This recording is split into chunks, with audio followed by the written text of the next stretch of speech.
for the Federing and apologies. Thanks, Provost, and good morning, members. Provost Claire Leach. Here. Councillor Stephen Canning. Present, thanks. Councillor Ellen Friel. Councillor John McFadden. Julie, can you put Councillor McFadden's apologies in, please? Thank you. Will do, thank you. Deputy Provost John McGee. Yep.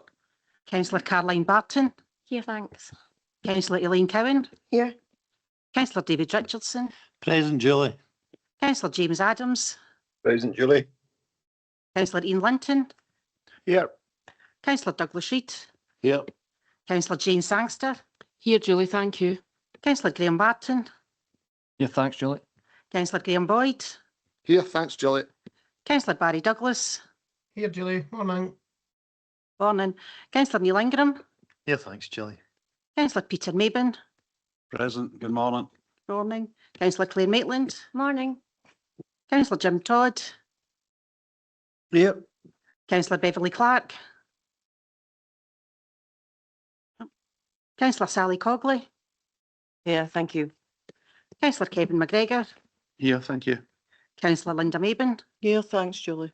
Councillor William Lennox. Morning, here. Councillor Alison Simmons. Here. Councillor Billy. Oh, thank you. Councillor Billy Crawford. Yeah. Councillor June Kyle. Present. Councillor Jim McMahon. Here, Julie, thanks. Councillor Neil Watts. Present, Julie. Councillor Drew Filson. Here. Councillor Jennifer Hogg.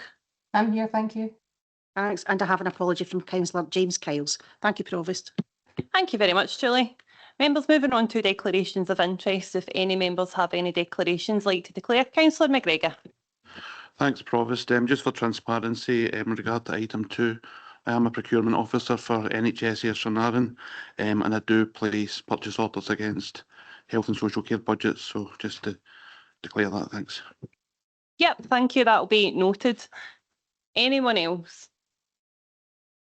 Okay, we're all good. Members, moving on to agenda item number 2. This is the Health and Social Care Financial Recovery Plan, pages 3 to 13 in your papers, and I'll bring in Craig MacArthur to speak us through the report. Thanks, Craig. Thanks, Provost, and good morning, members. So this is a follow-on from the report that Council considered in December. So it's a relatively brief report, so I'll pick out the highlights on it and happy to take any questions thereafter. But in terms of the background to the report, it covers again some of the key aspects facing health and social care previously reported. First paragraph 4 in there talks about the Audit Scotland recent report on community health and social care performance, highlighting that integration authorities, health and social care partnerships at a national level continue to struggle to keep up with increasing demand for services driven by population growth, an ageing population, increasingly long-term and complex needs, and widening inequalities, none of which should come as a surprise to us because it's the very factors that clearly impact on all of our services as well. Probably importantly within that report, it starts to then talk about the fact that the resourcing being a structural challenge rather than a short-term anomaly, and something that requires addressing over the medium to longer term. As we've said before, the IJB is a legal entity in its own right. It has to set balanced budgets and operate under public sector best practice governance arrangements. It then sets or delegates budgets back to the NHS and to the Council in terms of delivery. The delivery of those services then sits within the respective parent bodies to actually then deliver those services. We're going to talk about paragraph 6, the approach to developing the delegated budget is outlined within the integration scheme.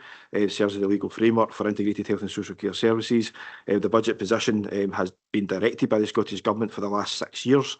Has been one, as they describe it, as a pass-through uplift pass-through uplifts in baseline funding, with additional funding provided around about things such as free personal nursing care and the Scottish Living Wage. The annual financial settlement obliges the Council to provide funding to the IJB at the same level as last year. Excuse me. Clearly that presents challenges going forward just in relation to the budget pressures that the IJB, in line with all other parts of the Council services and NHS services, face in relation to underlying cost pressures. Probably fair to say, paragraph 9, the IJB has considered successive budget reports over the period where inflationary cost pressures have continued to be quantified. Savings have been proposed to allow a balanced budget to be reached, and consistently reported that the increase in demand remains a significant pressure. Again, feeding back into that national picture that I highlighted at paragraph 4. The scale of the challenge, however, is probably requiring now some really specific and considered action, given that growth shows no sign of slowing down. Indeed, we refer at paragraph 9 to exponential growth, where we know that social care demand is fastly exceeding grant funding levels, or indeed the level of funding that is available to the IJB from its parents. Paragraph 10, just a wee bit of context. Prior to the pandemic, the Health and Social Care Partnership delivered 636,000 or so hours of paid care. This increased significantly to 930,000 almost hours of care in 22-23, reflecting increased demand and delivery pressures. And however, this year it is projected to come back to about 812,000 hours. So despite this reduction that we're talking about this year, current activity still remains about 175,000 or so hours higher than pre-pandemic levels, which is an increase of around 27.6%. Again, this hopefully just demonstrates the underlying growing demand for social care, whilst the corresponding financial workforce pressures remain absolutely very much an issue for us. At that time, during COVID and the couple of years thereafter, there were additional non-recurring COVID monies, as members I'm sure will recall. All of those monies have now ceased, so that was the opportunity to increase care was funded at a point in time. But clearly, as I say, those COVID monies have all now ceased, and the corresponding reduction in hours is not yet back to where it was previously. Paragraph 11 talks about where the Health and Social Care Partnership has previously operated with an open risk appetite, prioritising timely access to support and care for individuals. This approach clearly helps to safeguard people and effectively manage those risks. It does come at a cost. If you look across Scotland, we estimate that we have an over-provision of around 17% compared with the national position. That doesn't mean we're spending money that we don't need to do. It means we're providing care at a level that probably other areas aren't necessarily provided at this point in time. And that's demonstrated when you look across the levels of care that you see when you do that benchmarking exercise. In terms of the current position, we talk in paragraph 12 onwards about the actions that have been taken in the current year. However, despite the sustained efforts to try and address the costs and the demand, Council Commission services have continued to demonstrate and show an overspend. As reported yesterday, East Ayrshire Performance, when we brought that to Cabinet, that overspend is sitting at £10.696 million as at month 9. Some of the key actions that have been taken forward as part of Financial Recovery Plan 1 that were agreed previously was to look at the strengthening of resource allocation groups, RAGs as we call them, which provide senior management oversight additional to the previous levels of decision making, just to heighten that and make sure that folk are given the due care and attention everywhere around about social care assessments and reviews. That aligns to the revised eligibility criteria that was introduced back in June 2024. But despite all of that, we are still seeing eligible demands. That's a demand against the new criteria. That eligible demand continues to exceed budget availability. When we look at the analysis within learning disability and mental health services, one of the areas where we are seeing a significant overspend, it shows that increased demand within existing care packages accounts for about 62% of the total cost pressure. If new demand, so people not previously open to services, accounting for around 38%. And the rest of paragraph 15 describes some of the rationale behind that as well, showing that those factors driving cost pressures through higher levels of activity and the complexity, particularly for support that is required. In the year to date, the RAGs have reviewed and made decisions in relation to almost 1,500 individual social care assessments, which is around about a quarter of all the individuals who receive paid care. Part of that Financial Recovery Plan 1 process, I said that we would, against that new eligibility criteria, we would reassess everybody, so that process remains ongoing, and the balance of people who are still to be reviewed will be done so over the coming months as well. And it is anticipated that additional savings will still come out of that, and as a consequence of a further reduction in care within there. Those RAG groups have overseen reductions in social care support totalling around £3.934 million as they apply the revised eligibility criteria. However, over the same period, as we highlight at paragraph 17, the RAGs have seen an increase in need for assessed and eligible social care support totalling around £12.2 million. This includes a number of large support packages for supported people, breakdowns where individual supports in the community have required additional support to be provided, and a number of people requiring to move into specialist residential care. The table at paragraph 18 tries to capture all that and summarise it in relation to the three main areas: older people, physical disabilities and wellbeing and recovery, which is essentially learning disabilities and mental health. It shows the annual reductions that have been achieved in terms of those savings. It shows the annual increased demand that offsets that, and then the end column in that table shows the net position, which is an additional cost in the region of £8.3 million. In terms of the approved savings, a number of savings were agreed, as we've outlined in relation to Financial Recovery Plan 1. Some of those require an extended period to implement. As I said, we do want to reassess every single person in terms of the packages of care they receive. That just takes a bit of time, so some of those savings will straddle multiple financial years, so there are still savings to be delivered over into the further years. The 25-26 budget incorporated £5.945 million of those savings as part of the budget calculations. It's not been possible to fully deliver all of those savings in the current financial year. As I say, some will roll forward into next year as well. And as we're planning assumptions for 26-27, continue to plan for the full implementation of FRP1 savings, so the ones that were always intended to deliver next year, plus any slippage from this year, will still be delivered as we move into next year. And that savings figure at this point in time totals in the region of £5.022 million, as highlighted at paragraph 21. There was still a gap within the budget as we agreed the move towards the 2025-26 budget setting process, and that did require a further package of savings to be agreed in the region of £9.272 million, which splits paragraph 22, about £7 million for council commission services and about 2.2 for NHS commission services. Progress against those savings regularly reviewed as part of the financial management reporting that goes back through the IJB and the Audit Performance Committee. While a number are rated as green, others are unlikely to deliver in full. Paragraph 24 captures and provides a bit of detail round about some of that, particularly in relation to around £2.5 million of savings, which was in relation to a series of rapid reviews and a review of the management structure. Review of multidisciplinary team working at the point of presentation, adult learning disability day services, adult care at home, house and support, and thinking differently team are all at various stages of being undertaken. A redesign of the management structure has also commenced. We've taken a couple of posts out of there. Further work still to be done. And again, that target of £2.5 million, while it's not been achieved as yet, there is still an intention that we need to work towards demonstrating those further efficiencies and still getting those savings out of the system as we move into the next financial year as well.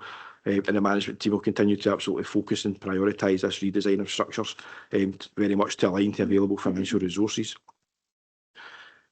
Para 25 talks about the previously allocated monies from the Council Innovation Fund to support the implementation of Total Mobile, which members will recall was a scheduling and resourcing tool to allow a more effective use of our workforce. That implementation has progressed really well. The system is now fully deployed and being used across all the teams. The savings we anticipate that will derive from that will start to be achieved over the next financial year. As I say, we are starting to see early indications in terms of a much more efficient utilisation of the workforce. As we move into next year, that will continue to be further developed and rolled out as well, and we do anticipate savings coming on the back of that.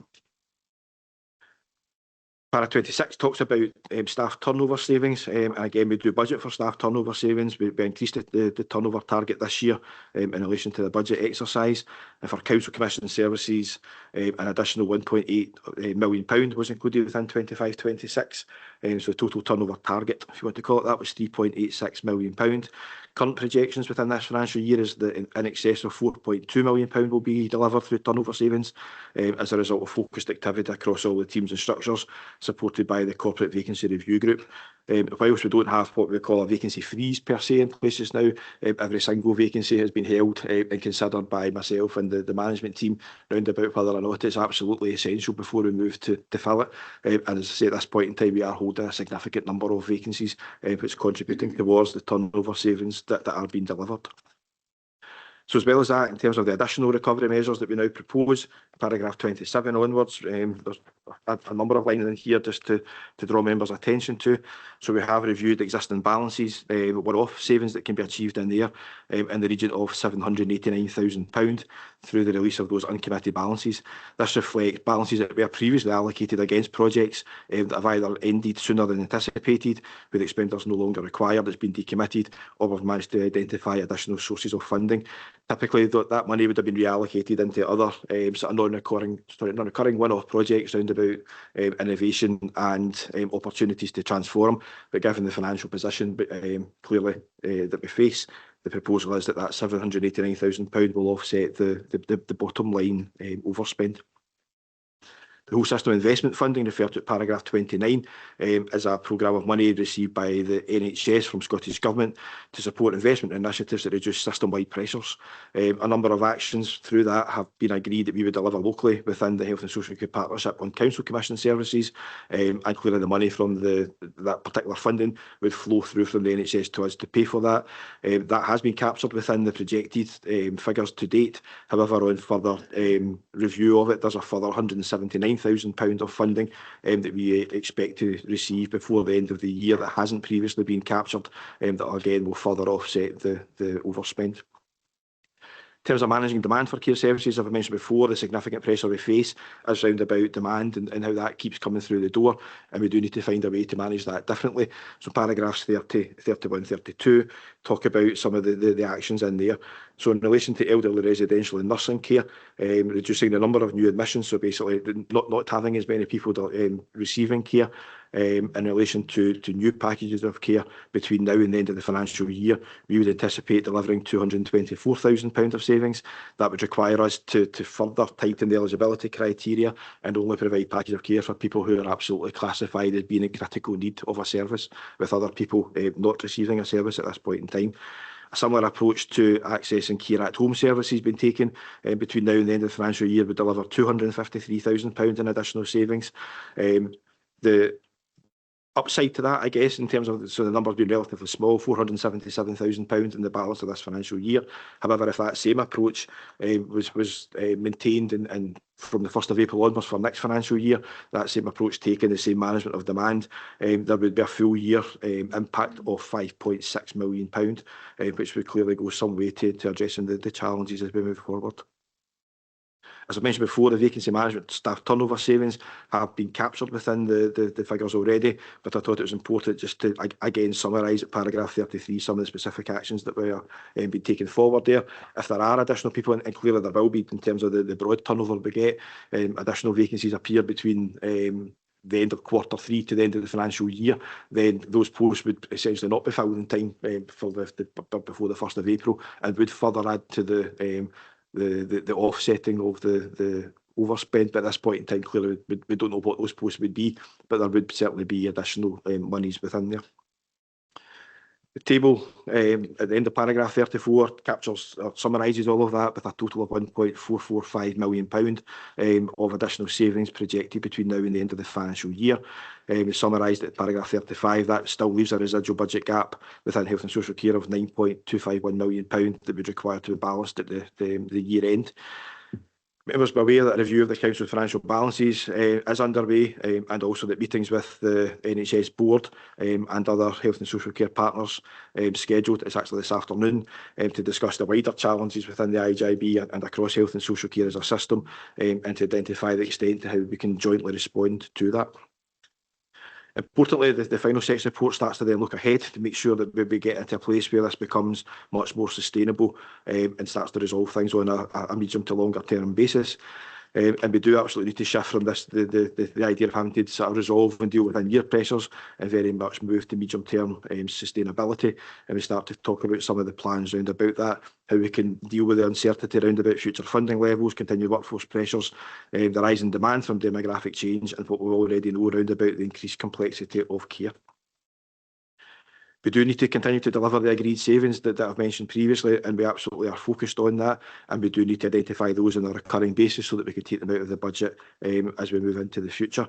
This absolutely has to be supported by stronger demand control measures, very much prioritising need in line with eligibility criteria, but also in line with availability of budgets. So alongside that, we would have a robust programme of service reviews, which I say we have had for the last number of years, and those will continue. And that should provide assurance that maximum efficiency, is being derived from all service areas.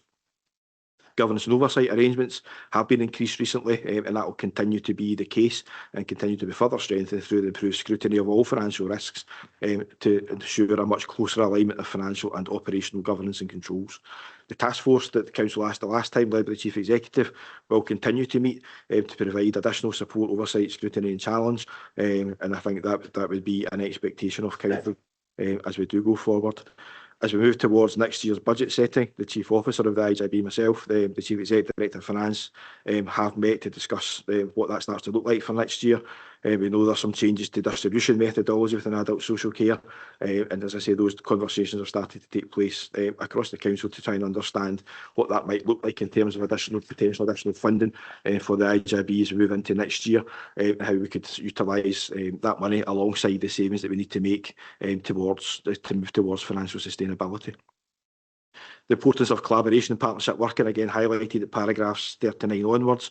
As I said, the meeting this afternoon, a joint meeting across the whole system to try and understand those collective approaches to where we might want to go differently around about financial performance and operational performance, and understanding how that risk can be managed well across the whole system. Understand the Chief Executive has perhaps already met with senior civil servants within the Scottish Government to look at and consider those whole system approaches and start to almost that sort of lobbying round about what that needs to look like at a national level to prevent system failure. The integration scheme provides for the scenario of an overspend in operational budgets, and paragraph 41 describes that in a bit of detail. However, there's clearly more detail work required to understand the scope for cost sharing between the funding partners as outlined within the integration scheme. I think the challenge within there, but that's not to say we shouldn't be looking at it in considerable detail, is that both relevant council and NHS budgets are both overspending. So clearly that is a context that needs to be considered as that work is advanced as well. In terms of the financial planning, governance and oversight that's highlighted at paragraphs 42 to 45, clearly we want to have a real clear understanding of the factors that have contributed to those successive overspends within the IJB, and to ensure we can learn and improve as we move forward. To do that, is proposed to commission a review of financial planning, governance and oversight. It will look at a whole range of factors as outlined at paragraph 42, and it is intended that learning would be important to ensure confidence around future financial sustainability, how we can align operational decision making to financial decision making and governance. Although assurance is provided to members at this stage that early steps have been taken to strengthen governance and put those additional processes in place to enhance grip and control in the immediate term. Budget setting as we go forward will absolutely require a translation of financial resources into availability of care. So as I said before, the numbers of hundreds of thousands of hours of care we provide, the number of care home placements we provide, absolutely needs to be aligned to financial availability. And to do that in terms of managing that demand will be really critical going forward. That will mean that people will not receive care probably as quickly as they would have done previously, but that's a decision I think that we have to move towards. Key objective of that review, as I say, is to ensure that lessons are learned from previous years' experiences rather than treating overspends as in-year events. Any necessary additional action can then be taken to improve financial management and control as we move forward. The review will clearly bring forward proportionate recommendations to improve the robustness of financial planning and budget setting, and importantly around about governance and the scrutiny arrangements required. It will need to look at roles and accountabilities between the IJB and the funding bodies, and enhancing senior officer oversight, much of which is already in place, but we need to ensure that that's going to be as effective as it possibly can be. Collectively, these improvements are intended to provide stronger assurance to the IJB, to the Council and to the NHS Board that financial risks are understood, managed and mitigated as early as possible, recognising that the pressures and the ongoing demand that I've mentioned several times during this presentation will continue to be there, first April beyond as well. They are just not going to go away. The final sections of the report consider the normal implications. I don't intend to talk through them. I think they're clear in terms of what they describe. other than, again, just to highlight in relation to the risk implications. There's a number of risks round about all of the stuff we're talking about today, not least of which is financial sustainability and the risk of doing nothing here, and what that means in terms of the financial position to the council and to the health board. So we've tried to draw that out within the risk implications, and I've used the word existential. I don't use the word lightly, but I think that's where we are in terms of doing nothing here does present an absolute risk round about the financial position that we face. However, sitting alongside that in terms of the decisions we need to take to address that financial risk, does start to then consider changes to services that present risk in their own right as well. And as we take this work forward, the balancing of operational delivery needs to consider those risks, but it very much needs to be done in concert with the financial risk that we face as well. So in conclusion, the report demonstrates, I think, the scale and complexity of the financial challenges facing health and social care services locally, but certainly across the country as well, driven by sustained demand growth, complexities of need, constrained funding. Some progress has been made through the implementation of the recovery plan, but there is clearly much more still to be done. Highlights recovery actions alone cannot fully address the underlying structural pressures in health and social care, and achieving financial sustainability will require sustained, continued collective action by all parties. And that's hopefully what you're hearing today is a plan to start to very much move towards that over the medium and longer term. I think the proposed review does provide an important opportunity to continue to learn from experience and support that sustainable decision making as we move forward. Always, thanks very much. I'm conscious I went into a wee bit of detail there, and it is a relatively short report, but I thought it was important, but I'm happy to take any questions. No, thanks, Craig. Yep, as you say, it is important. Leader. Thanks very much, Provost. Couple of things in terms of just maybe we need to kind of make a kind of statement first of all, really, in terms of, it was interesting to highlight in paragraph 42, I think it was, that both council and health boards are overspending. I would say if the council's overspending, it's only because of the IJB and this £10.2 million hole that we have to fix, we have to repair, and we have to do that. Every service within this council has to balance the books, and we all have to cope with risk, and that IGB and health and social care budget cannot be any different. So it's really important that we carry out this review thoroughly and report back to this council, timely, and particularly interested in terms of the review group, who's going to be doing it, how regular is it going to be reporting back to the council, because it must report back to this council, at least I would suggest, on a quarterly basis, so as that we can get, all the 32 members of this council can get reassurance that this cannot and will not happen again. This council prides itself in what we've been doing in terms of delivering health and social care. We've got an outstanding record that's recognised nationally in terms of keeping people at home and bringing no demand or queues for considerable care in anything other than a home setting. And it's something we've been absolutely proud of. In terms of delayed discharges, we've been the best statistics in the country. And we hope to continue that because we know that's the right thing to do. And I believe that the health board realise that's the thing to do, because the more people that we can keep out of the hospital, the more it saves them. Because as soon as we take people out of a home setting and into a hospital setting or into a care home or whatever, the cost in the national purse and to the community is multiplies 4, 5, 6 times. So we can't allow that to happen. This, I know that we raised this the last time, and we had plenty of discussion on this the last time, but we really need to get a grip with this, and I think this paper helps us do that, but we need a bit of clarity on some of the items. I think we need some reassurance how we're going to cover the 10 million hole in the short term. I think we need reassurance on how we're going to report back and make sure that this never repeats itself.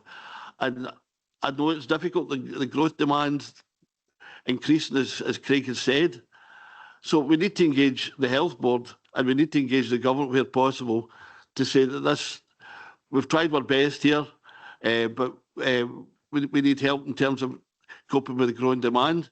We also need to get our own house in order. If any service within this council is asked to balance the books, and that's what we expect the Health and Social Care Partnership as well. Now we know, as again, and I'll refer back to paragraph 42, that both the council and the health board is having significant overspend. I don't know if I'm allowed to release the latest, health board figures, but they're a lot higher than us, considerably. And I'll be careful in what I'm saying, but they too must get their ship in order and their organisation in order. But we know that there's different arrangements there. We know for previous years the government's allowed brokerage to cover up any multi-million-pound overspend at any health board, and it's not just Ayrshire and Arran, it's right across Scotland. Unfortunately, we don't have that luxury. We need to balance our books on an annual basis. And Craig says the price of that, if we don't do that, it's existential. And we can't afford for that to happen. So I want to hear, a wee bit more about how we're going to balance the books for this year and how we will not make this mistake again and how we can bring, there's some suggestions here that are very good, but I think we need to, in terms of the recommendations, I think we need to know what exactly a wee bit more about the brief that the task force are going to have and how it's going to report back to the council. I think it needs to be on some kind of regular basis. I think this could serve us all. I think this, these are delivering really services that are close to everyone's hearts. We've got a proud record, but it would seem by this they're unaffordable. But we need to get that to be an unaffordable basis. And if that's carrying out further management structures or looking at how we deliver services, it must be. But this council's got to deliver a budget that squares up. And with a 10.2 million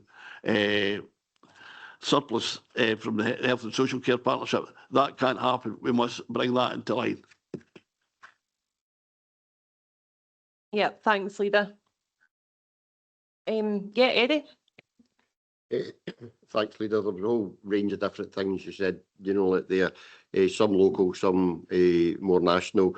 So in terms of engaging with other people, and it's within the report, I think a number of members know we've got the other two councils with their leadership of chief execs, chief financial officers, chief officer IGIBs, and professional leads in, along with the health board here this afternoon, to talk about how does this system between health and social care work differently, and where's the risk and where's the reward in terms of what we're doing.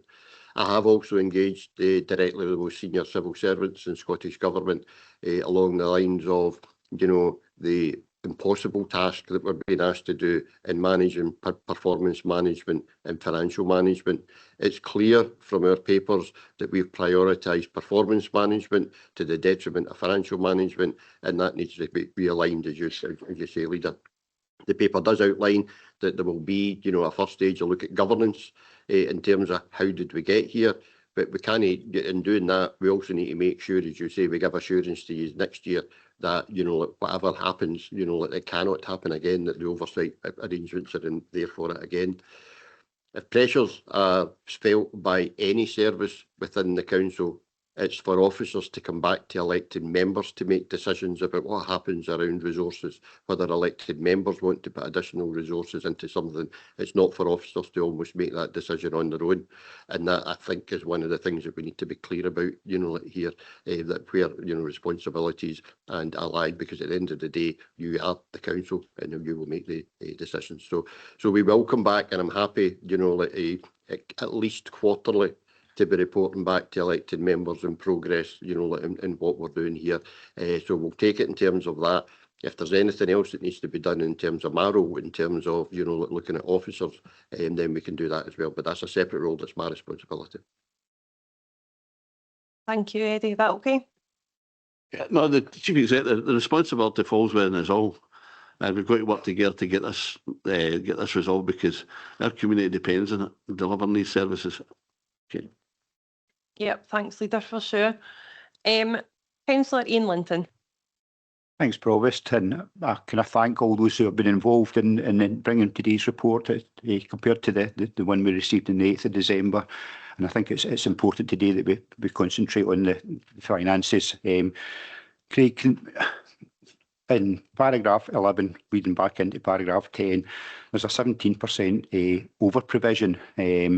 So you're obviously basing that 175,000 number in paragraph 10 on that 17%. But if a time of financial pressure, I mean, if we actually reduce that down, I mean, that's 138,000 hours by my calculations. So the 175,000 figure becomes 37,000. I just wonder if we could maybe have a wee explanation as to why that wasn't considered. Yep, Craig. So I suppose some of the challenges around about the figures in there are historical. So this is trying to look back. It's almost trying to. There's so many different facets to this, but to try and understand some of the background as to the demands that we're currently facing. So in terms of the 17%, the over provision in terms of the national position, I think that goes back to some of the points that Eddie made within the report as well, in relation to the prioritisation of actually this is about looking after people, doing the right thing, providing care to people. And I think when you look back in terms of our eligibility criteria, we were one of the last councils to move away from the level of eligibility that we provided, and we revised that in June, and clearly we're going to have to look at that again in terms of moving to critical only. But I think that would explain why we are out of kilter with others in terms of that, because we have provided at a level. If you then start to assess that against the revised criteria, we are over providing compared to what others in the country are. I wouldn't see that as being necessarily a criticism of old, because it's just that is where we were and what we did.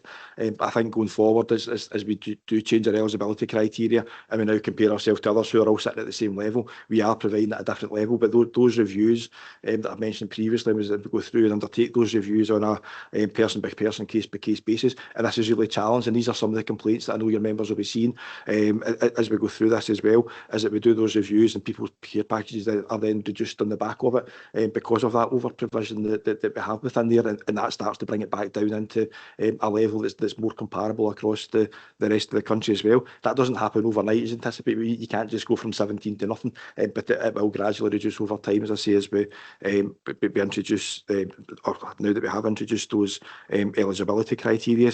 Clearly COVID did skew this, not just for us, COVID skewed it for everybody, because the response during COVID was very unique, it was very different. We spent probably quite a lot of time, us and others across the country spent a lot of time trying to change the way that we provide services to people. COVID came along and we all stepped in and did an awful lot more, rightly so, and I was really proud of the response that we had round about COVID.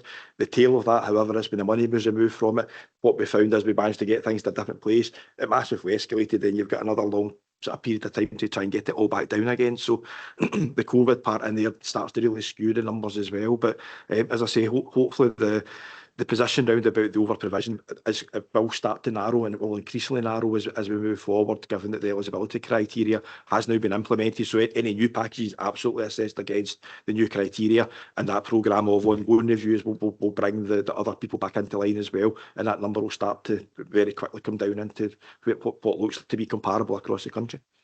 Hopefully that's helpful. Yeah, thanks, Craig. Is that okay, Councillor Linton?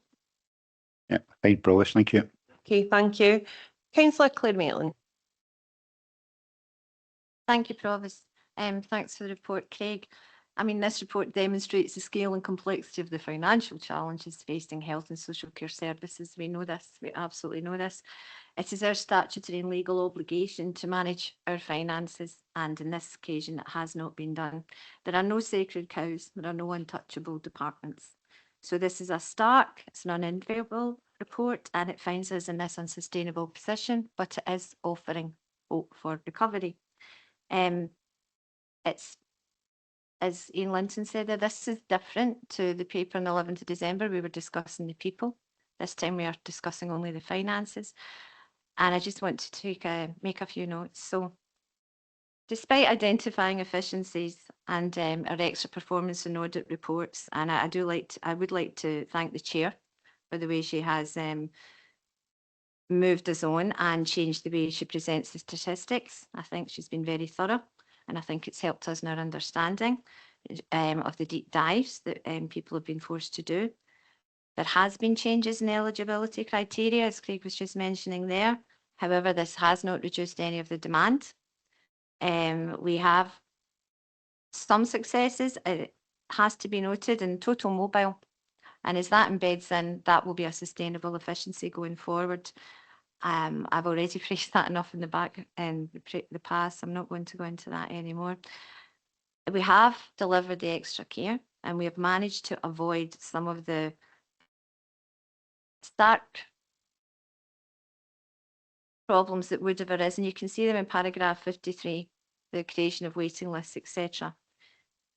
So we have avoided that, but we're not going to be able to avoid it in future. And I think we just have to be quite honest about that.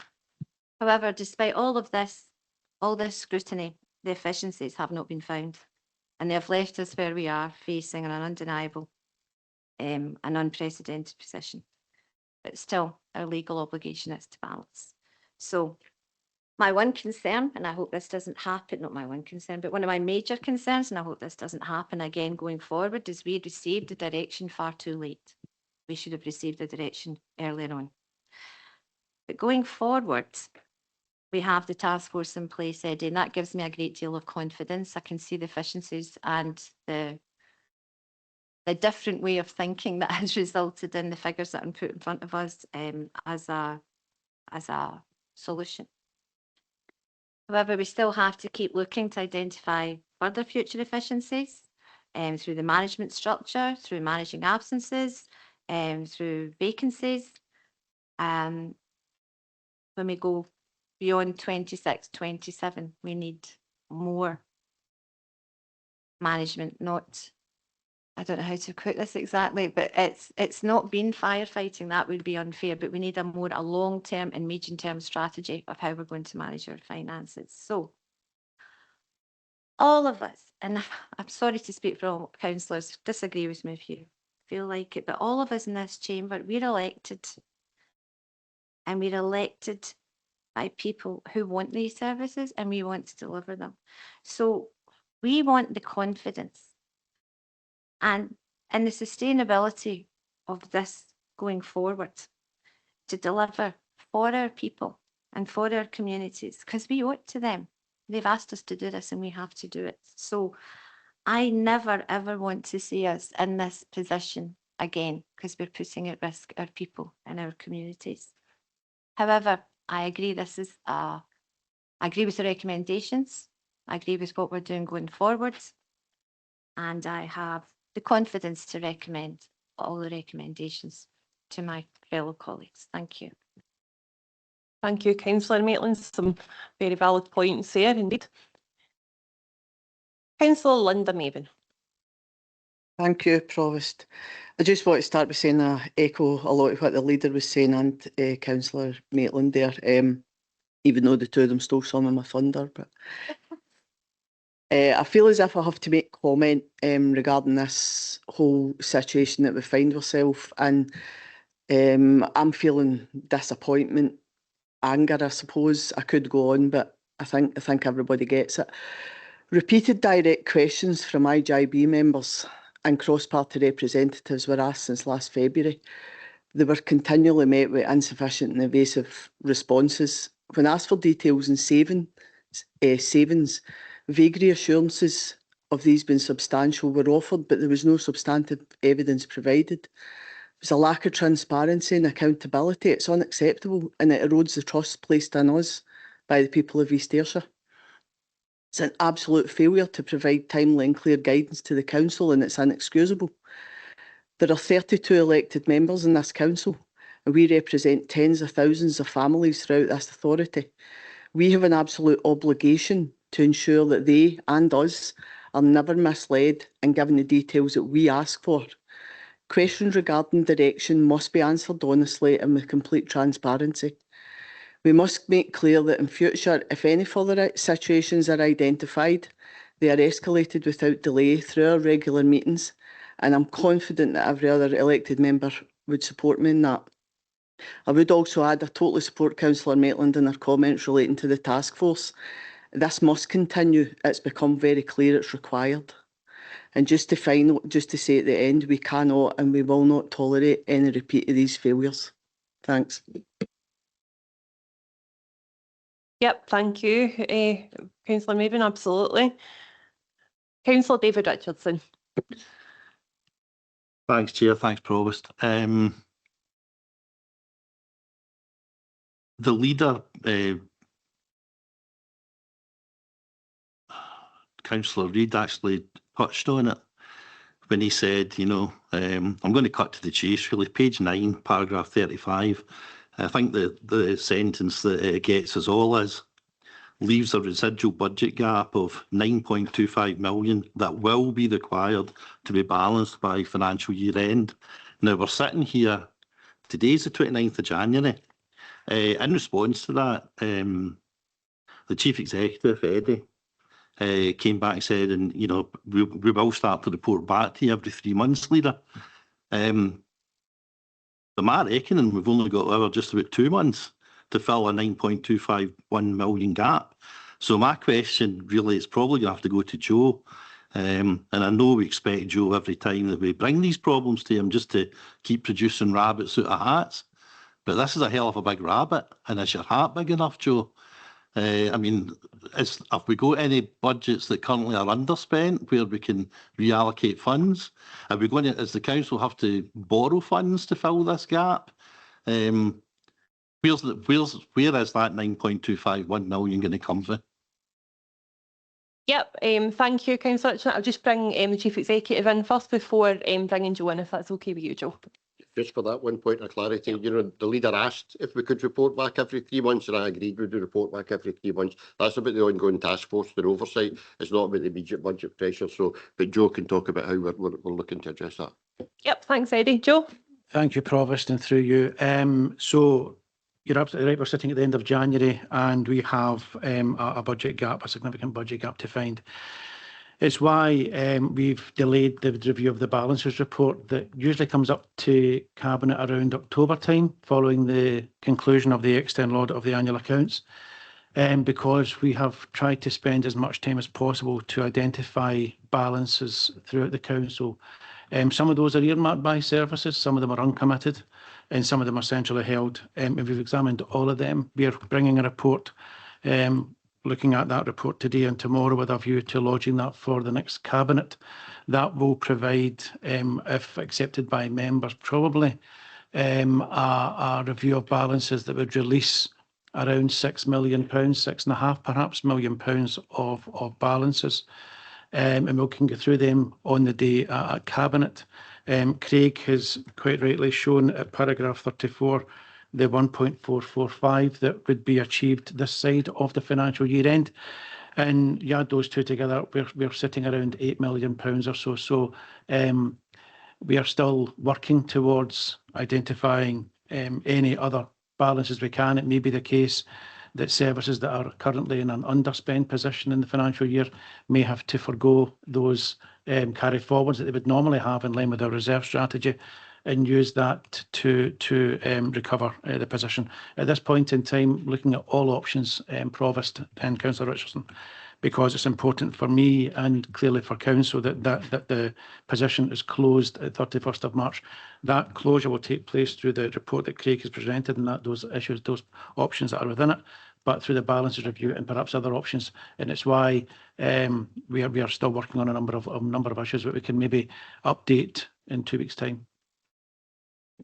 Thanks, Joe. Is that okay, Councillor Richardson? Yeah, that's what I would expect for Joe. It's a pretty detailed answer, and it does sound as if we might just get there. So, but again, what my colleagues have said in the room, this can't go, and it just we can't keep finding 10 million here and 10 million there, you know.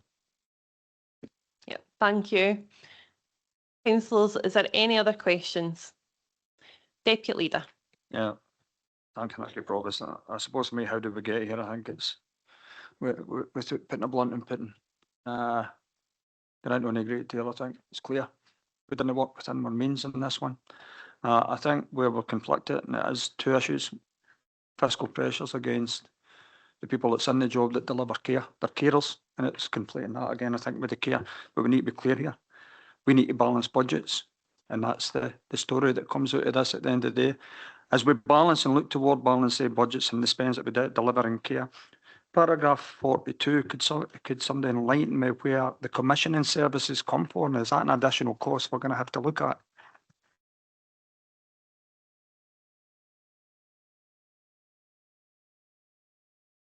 So, through you, Provost, Deputy Leader, I mean, the commissioning is what the role of the IGIB is.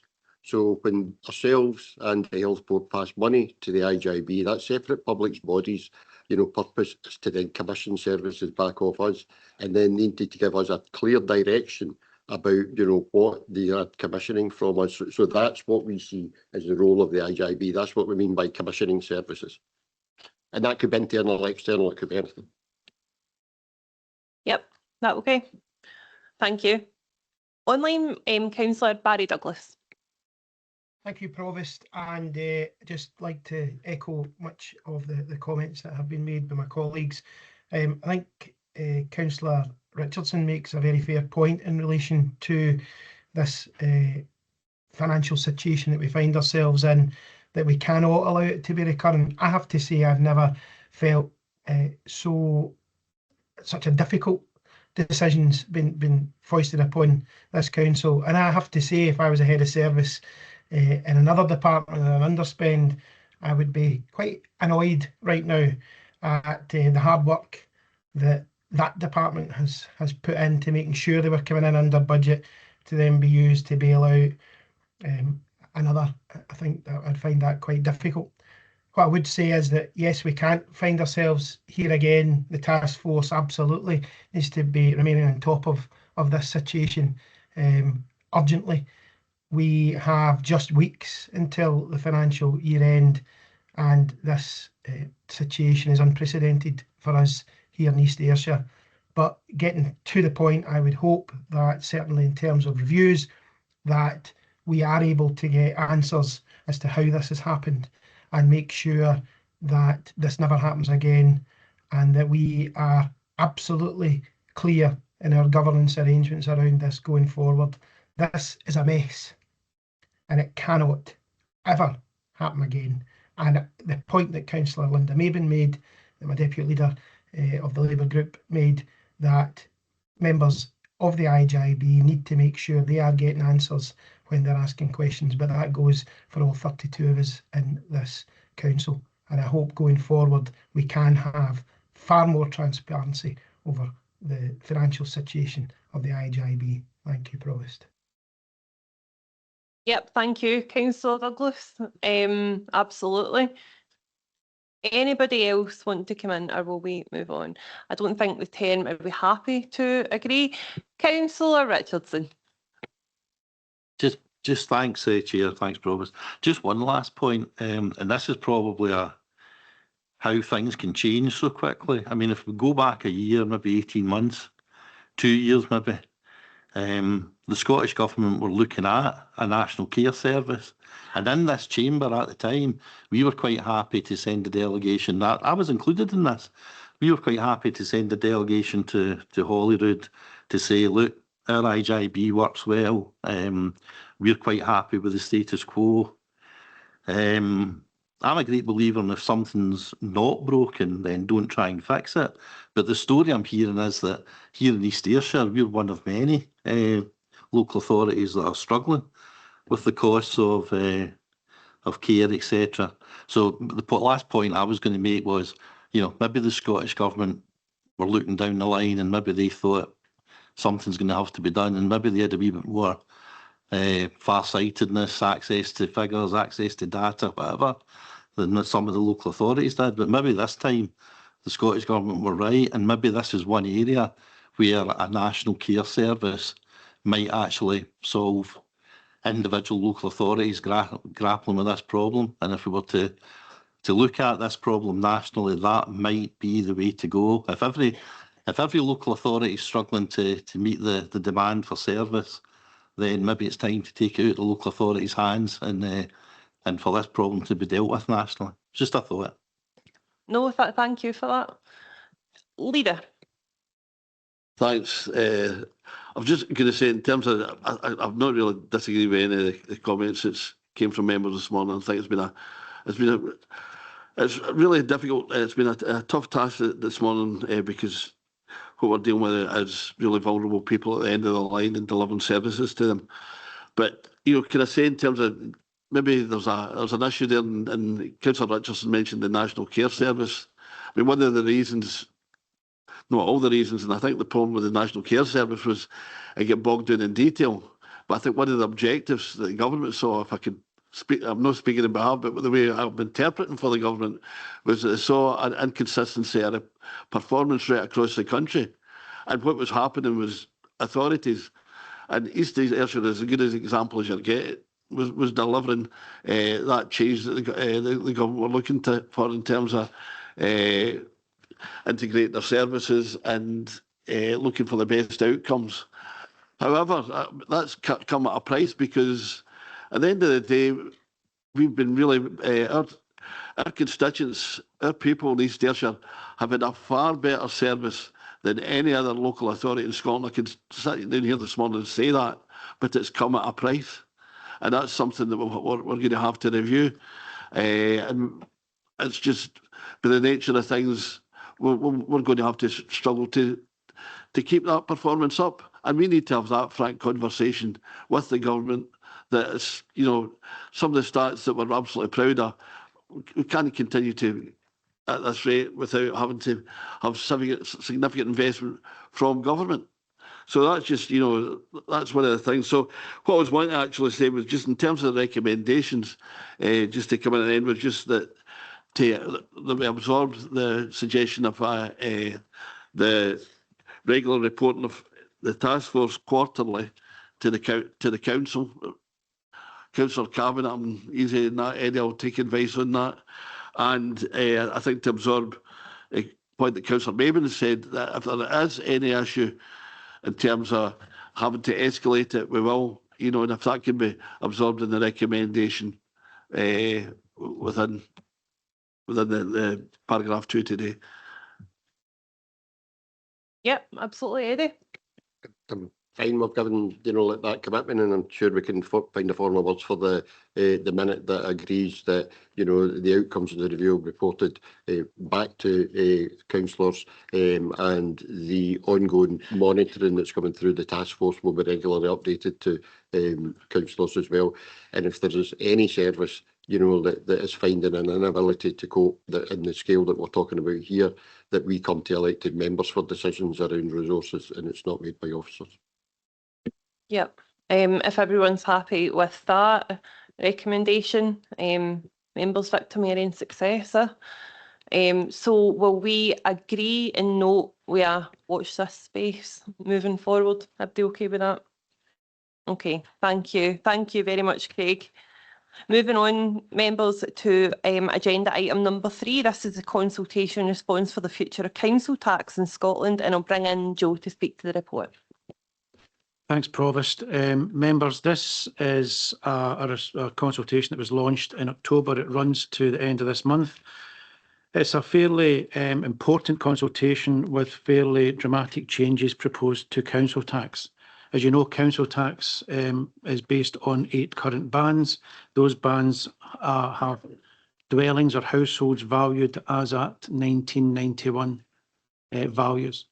The proposal is that those values would be based on current market value, so 2026 values, and also that, more importantly, overall any changes to the council tax system in Scotland would be cost neutral at a national basis, but perhaps not at a local basis, and I'll touch on that. So essentially, it's a proposal to revalue all houses, in which case, in our case, about 60,000 houses. You'll see from the table at paragraph 7 that around 60, nearly 70% of our houses are within bands A, B and C, 43% within band A, the lowest band. The consultation asks how often valuation should take place post-2026, and who should undertake those valuations. Should it be done at a national desktop level, or should it be down to local valuation joint boards? The consultation itself proposes a number of models. Status quo is one, together with 3 other options.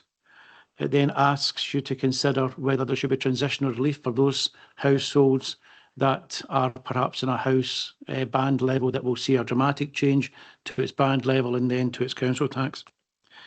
It asks about changes to council tax reduction or council tax benefit that you award and whether that needs to be bolstered or changed in any way.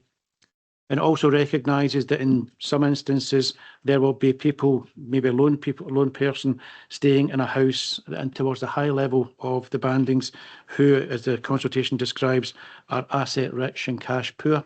And so any changes to their band level to the 2026 valuation would require a deferral of their council tax, and whether that should take place and what form that deferral should take place.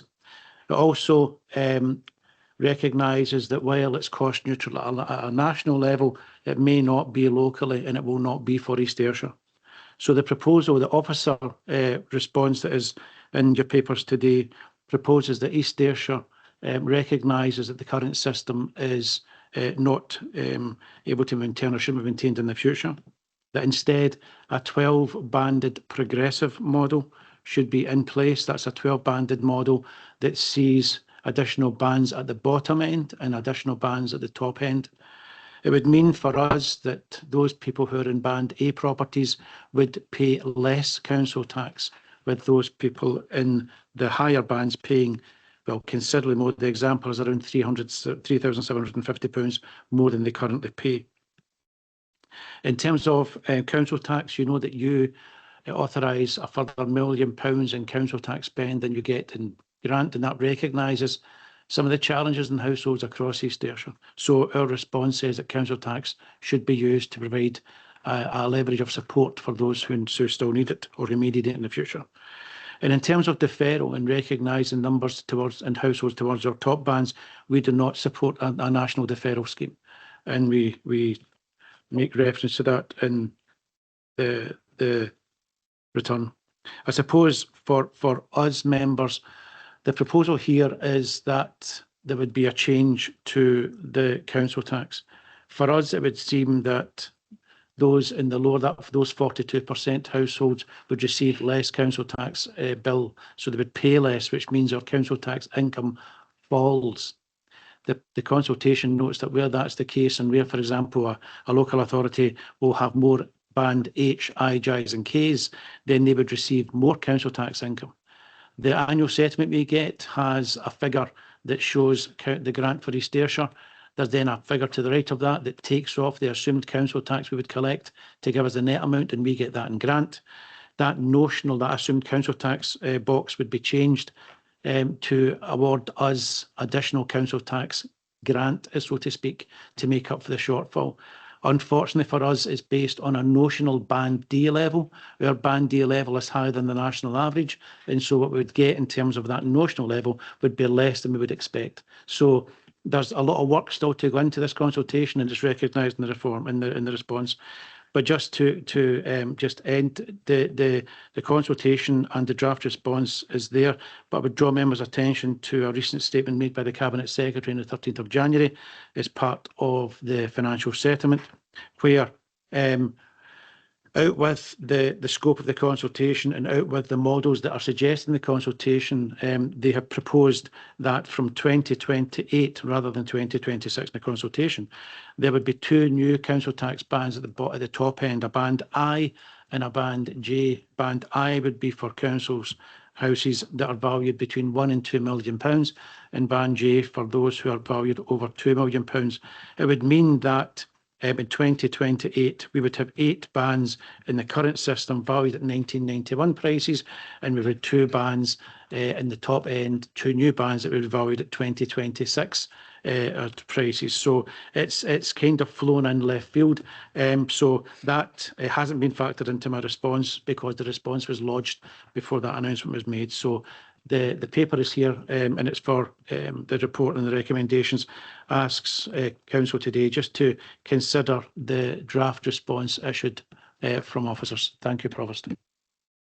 Joe, thank you. Members, I'll open it to any questions. Leader. I think I'd be quite happy to support this had it not been for that recent statement, Joe, to be quite. I think that's getting down to the nitty-gritty of it, because we don't know how that's going to play out and affect to our communities. So I think with that in mind, I would be minded just to note just now we need to see how that the bit of higher up bands would work and how that would, because it could put us in detriment, and I'd certainly not be turkeys voting for Christmas here. Thanks, Leader. Councillor Kevin McGregor. Thanks very much, Provost. Just really some observations. I'm disappointed that another year has gone by and the regressive council tax system yet again goes out to consultation. Decisions look to be made that kind of barely scratch the surface of the issues, and nothing really meaningful ever really seems to change. Whilst any moves to make the system fairer are welcome, it really can't be ignored that our taxpayers have continued to pay based on outdated evaluations and modelling, and long suggested major reforms and even the scrapping of the system, they've never been really properly debated or far less implemented. I do note the references to delivering a progressive system in the report, but I would just highlight that whilst we continue to see essentially tinkering around the edges, this can only really still be considered a regressive and unfair taxation model. Thanks. Oh, thank you. Members, anyone else want to come in? Okay, well, the Leader has suggested that we currently note the report. Is Council happy to go ahead with that? Yep, okay, so that's the report noted. Thank you, Joe. Members, moving on to agenda item number 4. This is the Greener Communities Review, pages 28 to 55 in your papers, and I'll bring in Richard Grieveson to take us through the report. Thank you, Provost, and good morning, members. The report presents outcomes and recommendations following completion of the Greener Communities Review. The review of both grounds maintenance and bereavement services was undertaken by APSEEP with the support of officers, and the report before you aligns with the principles of previous best value reviews reported to Council. Given the extensive detail presented within the review documentation, officers have met with elected members, stakeholders, joint trade unions, staff across a number of months.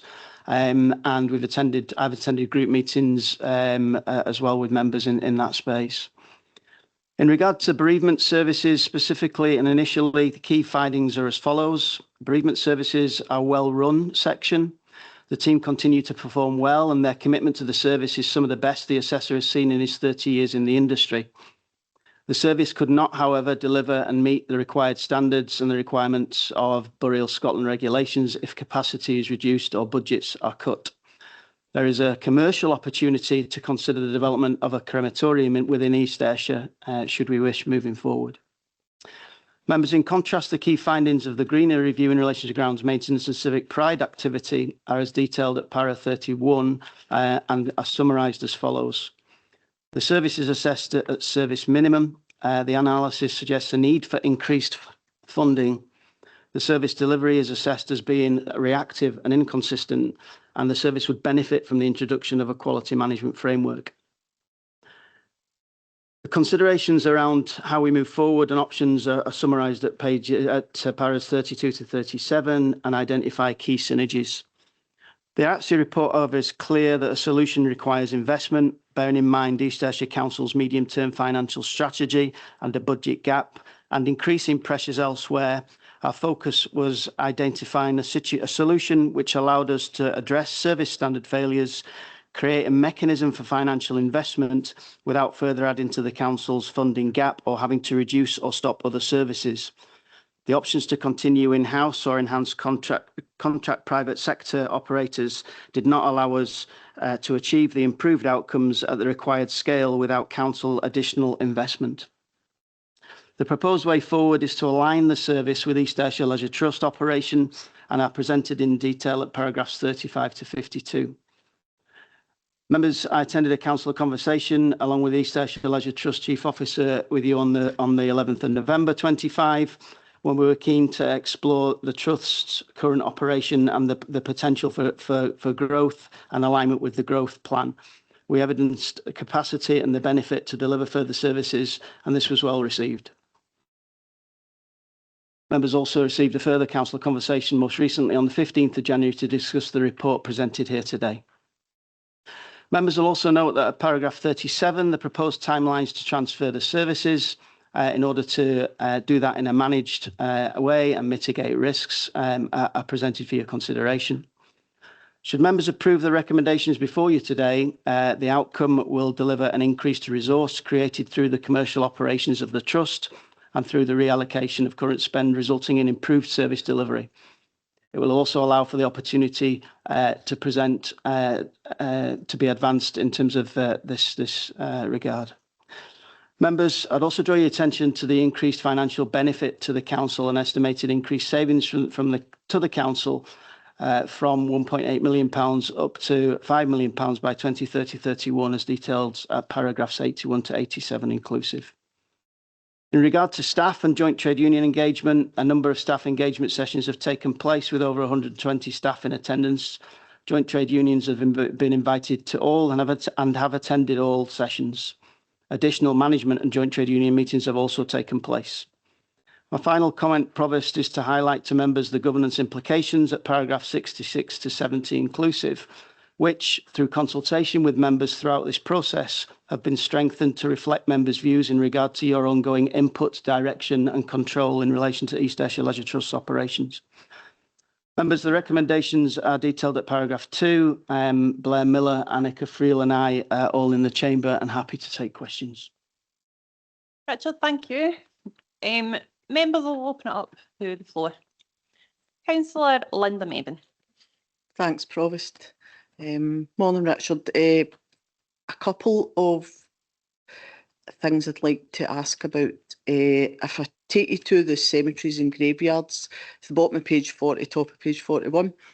So in the last few months, there's been, as I'm sure you're aware, several complaints about the current conditions and ongoing maintenance within my own ward, which all the elected members are within Ward 7 are aware of.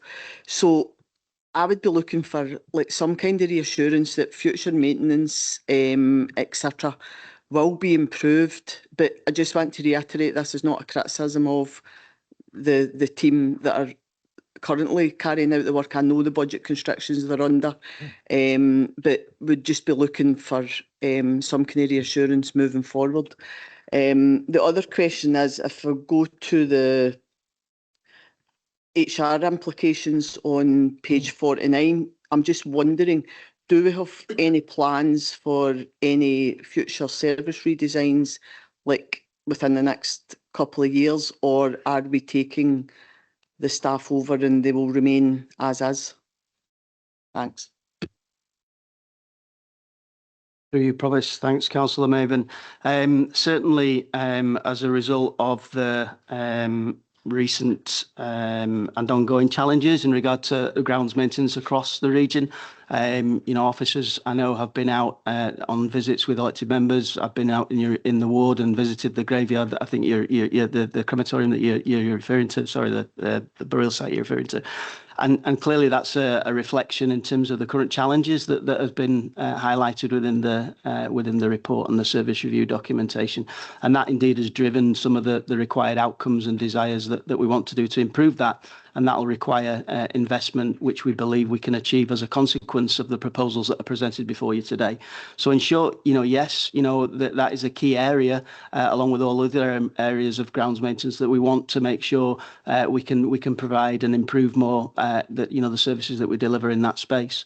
And I know that that's a conversation that certainly Blair, Annika and I have been having in that regard. So, I don't know if Annika's got anything to add to that, but I'll pick up the other question first, if I may. In terms of HR, I'm aware, and there's been a lot of conversations recently in regard to service redesign, specifically in relation to, the Vibrant Communities service that transferred previously as a result of the service review. And we're aware of the number of staff, small number of staff that are in detriment as a result of the matching process. Myself and Annika, together with the council's head of people and culture, will continue to work together to mitigate the impact on this staff, and will include access to redeployment opportunities within the council and the 4-week trial period that goes hand in hand with that moving forward. That will be the case in any future service redesign, service review that would take place, either within the council or within one of our partner agencies. I think it's important, members, to just align, I guess, back with the process that we went through with Vibrant, and indeed we'll go through with these services if they're approved by members today. That obviously TUPE regulations in regard to transfer will be followed, as they have been, and that results in an element of protection in terms of terms and conditions of service. The Trust are required to follow council process in regard to service review, and in regard to the T's and C's bit in regard to that sort of TUPE legislation piece. Again, given the conversations that I've been having with staff in this and members in this space, I've been giving some thought to the sort of process that we've been through, and the overarching ethos of the service reviews that I've led in terms of Vibrant, and in terms of greener and community safety and enforcement on the agenda today. These have been premised on delivering more efficient, effective and economic services.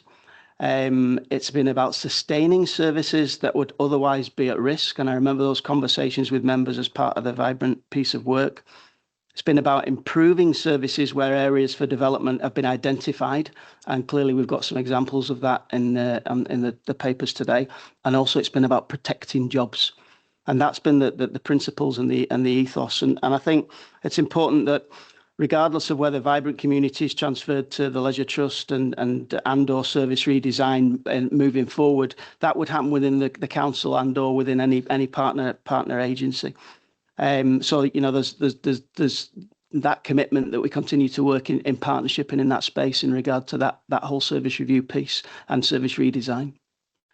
Annika, I don't know whether you want to pick up any of the issues in regard to the... Yeah, I'll just pick up on the standards one first of all. Over the next year, as part of the transition exercise, Blair and I will be working together on introducing a standards framework for all grounds maintenance activities, so that you know what to expect on each site. That will be supplemented with a programme of works. So again, you'll know what timescales you can expect things to happen. So that alone should give a framework for the staff to be able to work and to get those standards back into each of the sites going forward. Okay, thank you. Standards framework sounds immense. Thank you. Councillor Barry Douglas. Thank you, Provost, and thank you, Richard, for this report. In terms of the APSI review, I have had a look at that myself. I have to say, I think it's quite a stark reading in some of this report when you see that we were at service minimum. That doesn't align with people out there's desires and their need for civic pride to be restored in our communities. When we spend 58% on our street cleaning and parks compared to the Scottish average, we spend half what North Ayrshire spends in street cleaning, and we spend a third on our parks and open spaces that South Ayrshire do. It's little wonder people are complaining to us about the state of their towns and villages. I think it's a damning indictment of a lack of direction, a lack of focus on this. Now, the staff are doing what they can, absolutely. But I think a key point here, when you look at page 36, and that second bullet point there, the service was previously redesigned to be empowered and responsive to local need, which, though beneficial in creating flexibility of frontline services, have led to it becoming significantly reactive and inconsistent in its delivery, i.e. there's no service standards. And that is a huge loss and a huge mistake that I think has been made here, if I'm honest, Provost. I think it's really disappointing. That has caused, I'm sure, undoubtedly, much of the concerns that are raised by our constituents on a daily basis about the poor condition that they see their local areas in. And I will be parochial, if you don't mind, for just a second, and I'll point to Cameshill Cemetery in Hurlford in Ward 4, and in particular the condition that is often in, and quite often, as I have to say, it is rubbish left from local people or others who are travelling to some of the fast food outlets in and around that area and parking up with no pride or thought of that being somebody's final resting place is really poor.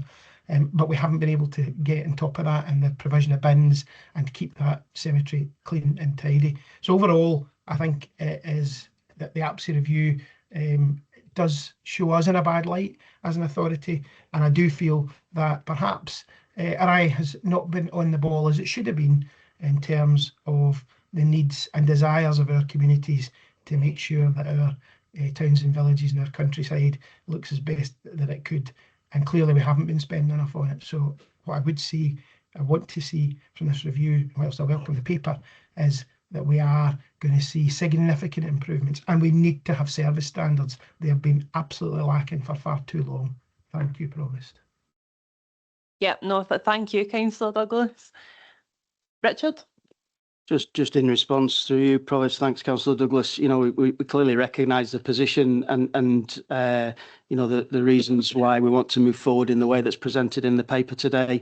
You know, we want to focus on those opportunities to improve, and clearly the introduction of service standards together with that fiscal piece in terms of investment in the service are critical, and they are two underpinning reasons as to why the recommendations are before you today in the way that they are.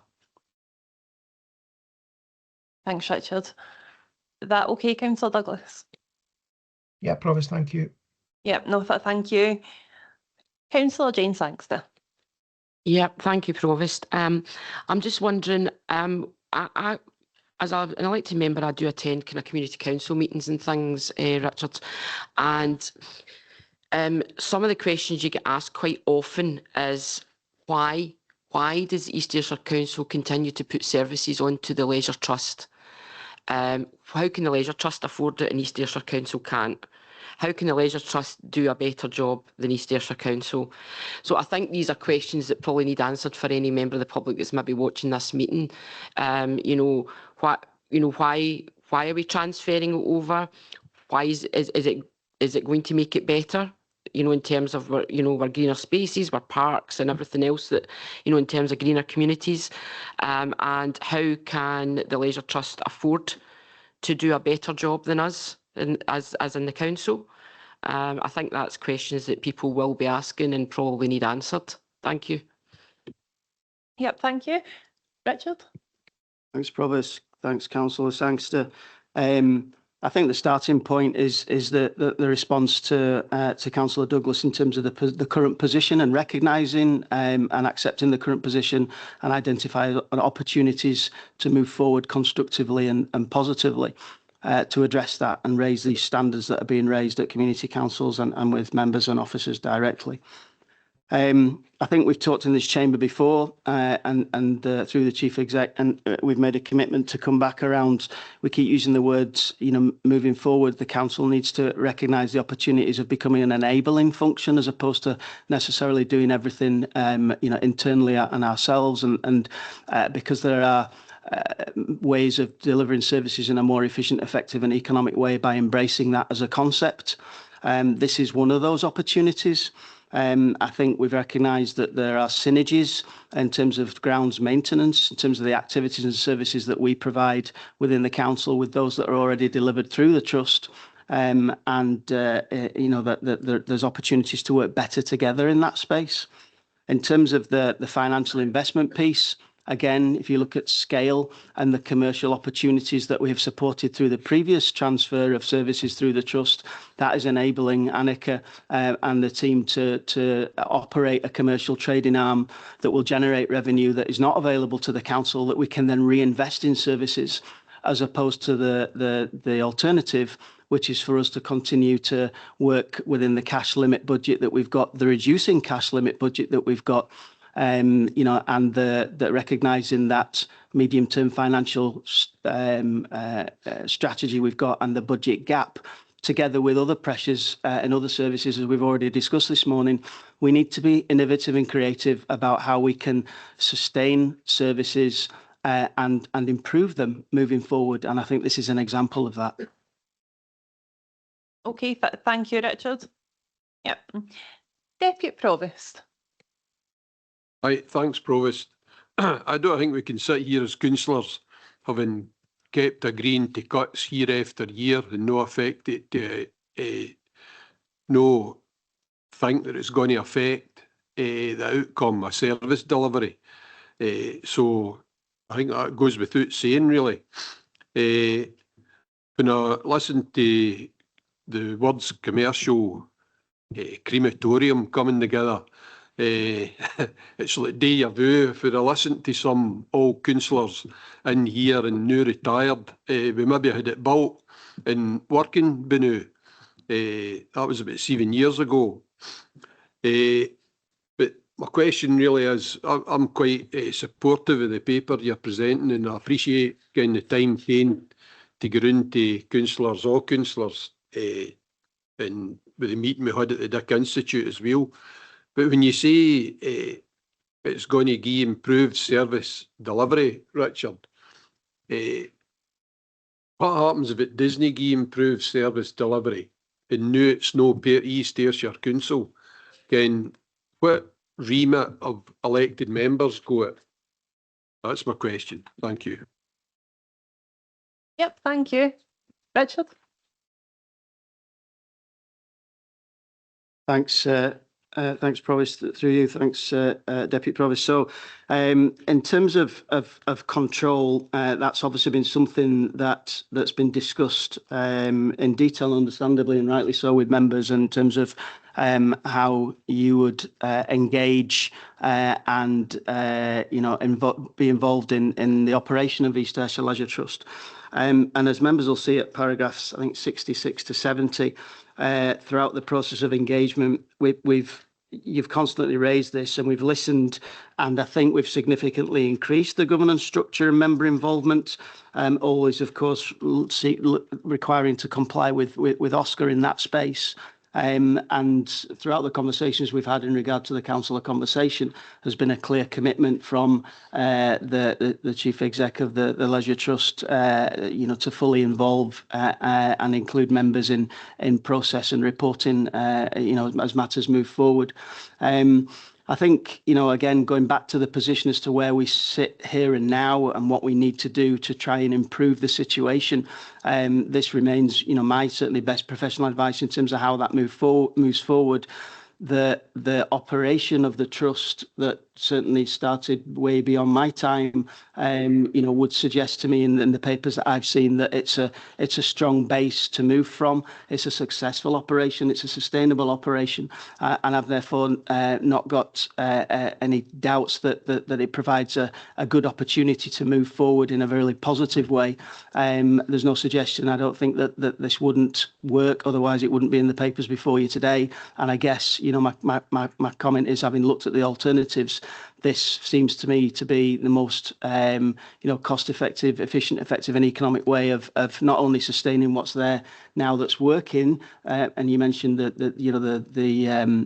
bereavement services there, but also improving services that are clearly in need of investment and in that space. But I don't know whether I think David might want to comment through you, Professor. Thanks, Provost. I think the specific answer to Councillor McGee's question would be to recognise that what's been proposed is a bipartite relationship between the council as one legal entity and the Leisure Trust as a separate legal entity.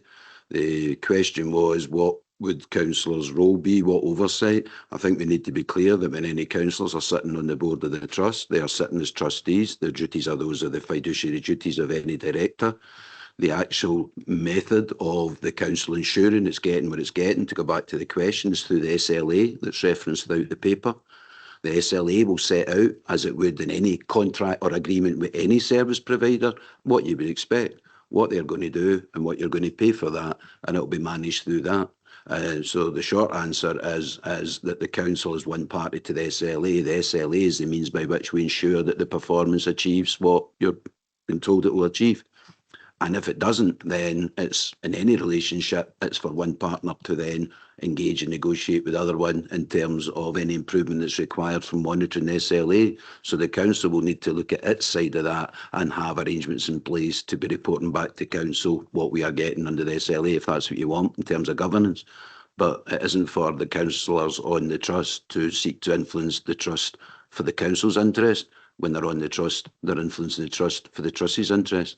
The SLA is the key document which will set out the expected performance, and the SLA is the measure by which you as councillors, when it's before council, will satisfy yourself as to the measures being implemented, the performance being achieved, and effectively the council's getting value for money. So it'll be through the SLA and it'll be through the reporting and that, and the reporting. And remember, there are arrangements in place for the Leisure Trust to come and they give their annual performance report. But as this develops, you can look whether an annual report's enough or you want more detailed or more quarterly reports, for instance.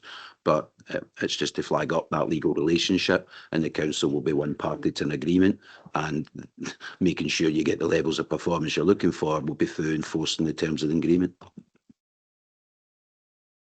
Thank you very much. Is that okay, Deputy Provost? Yep, perfect. Members, I've got a list of these all to get through. If I've acknowledged your hand up, I will promise I'll get these, okay? Take these in order. Councillor Sally Cogley. Thank you, and thank you very much for the report. Councillor Douglas used the word the APSI report is damning, and I completely endorse that.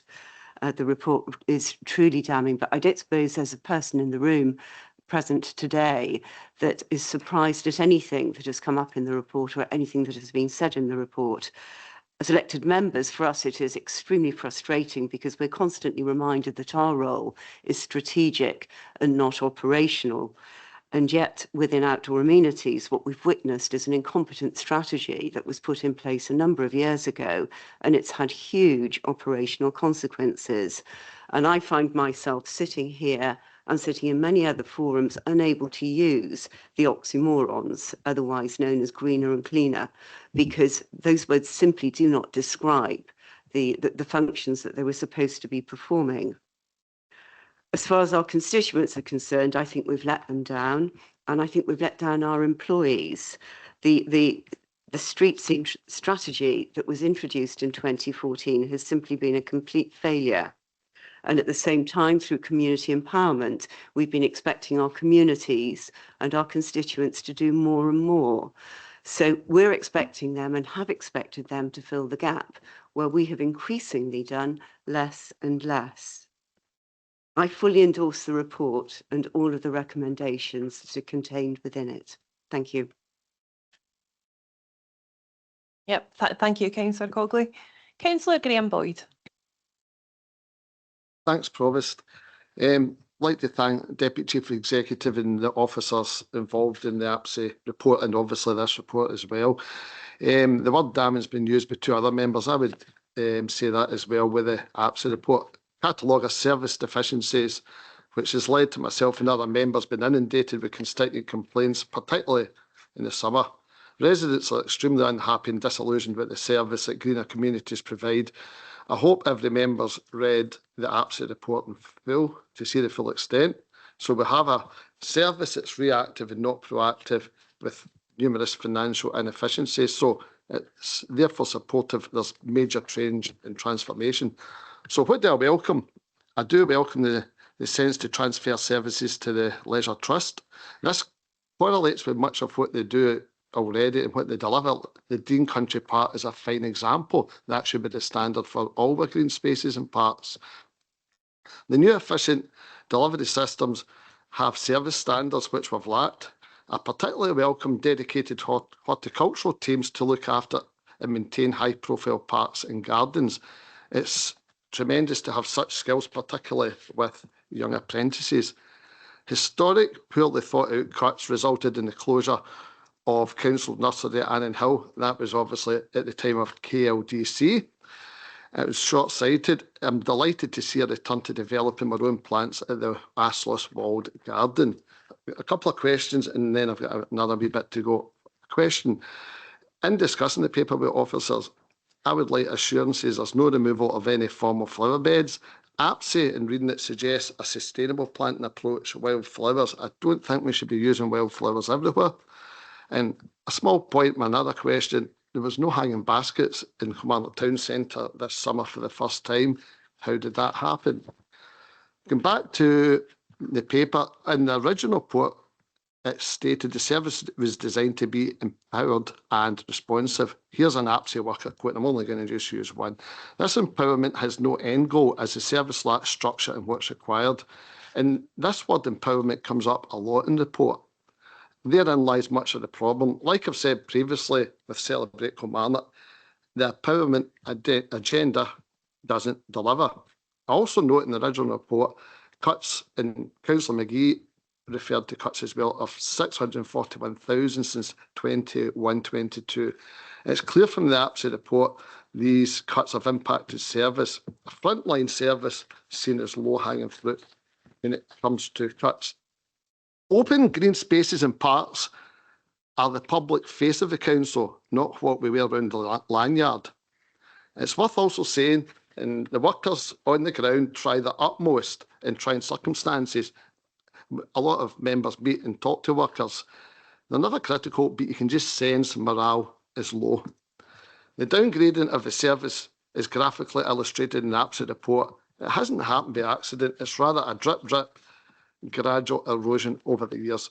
The public deserve much better, and ultimately the administration set, or should rather set, the strategic plan and direction for senior officers to follow and deliver. So the question we have to ask is, why has this been allowed to happen under a watch?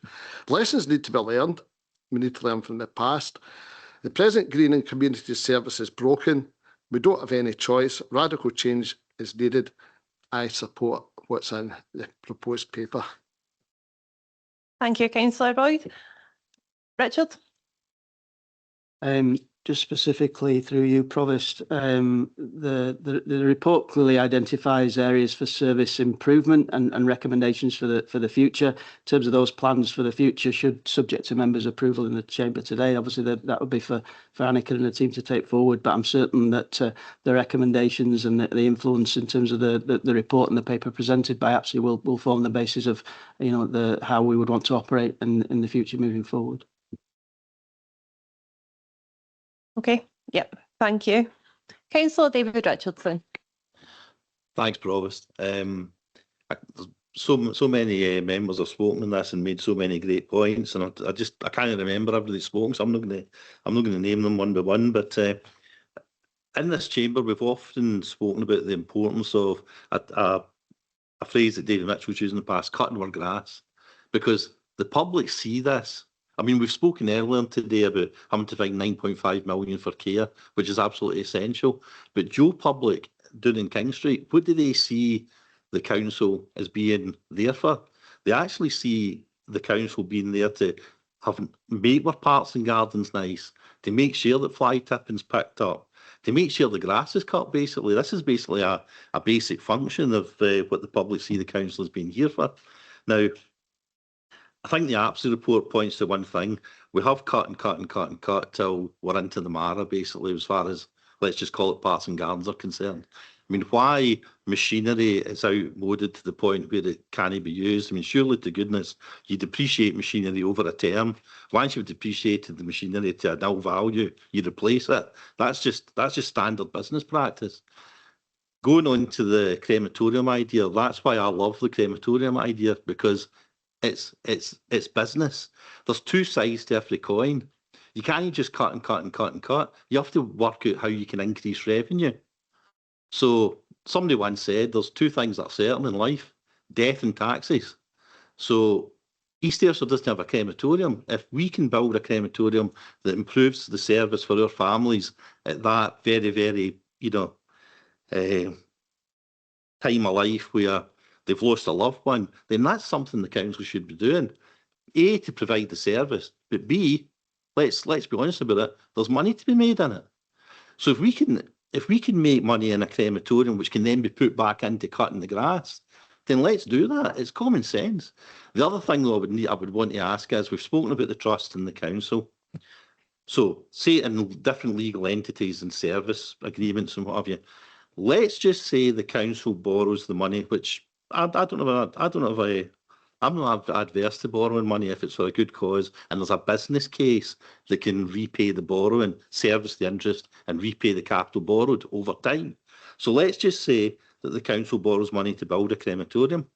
we enter into a service agreement with the trust to run that crematorium. The crematorium produces good levels of profit.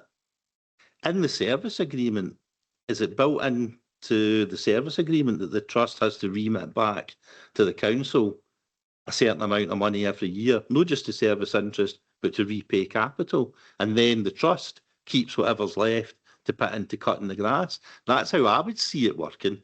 But I just want to get it straight in my head legally as to how that would work. That's the question, really. How would the funding of that crematorium be set up, and what would be in the service agreement? How would the council get the money back every year to service the interest, repay the capital, and then basically would it all be covered with the service agreement?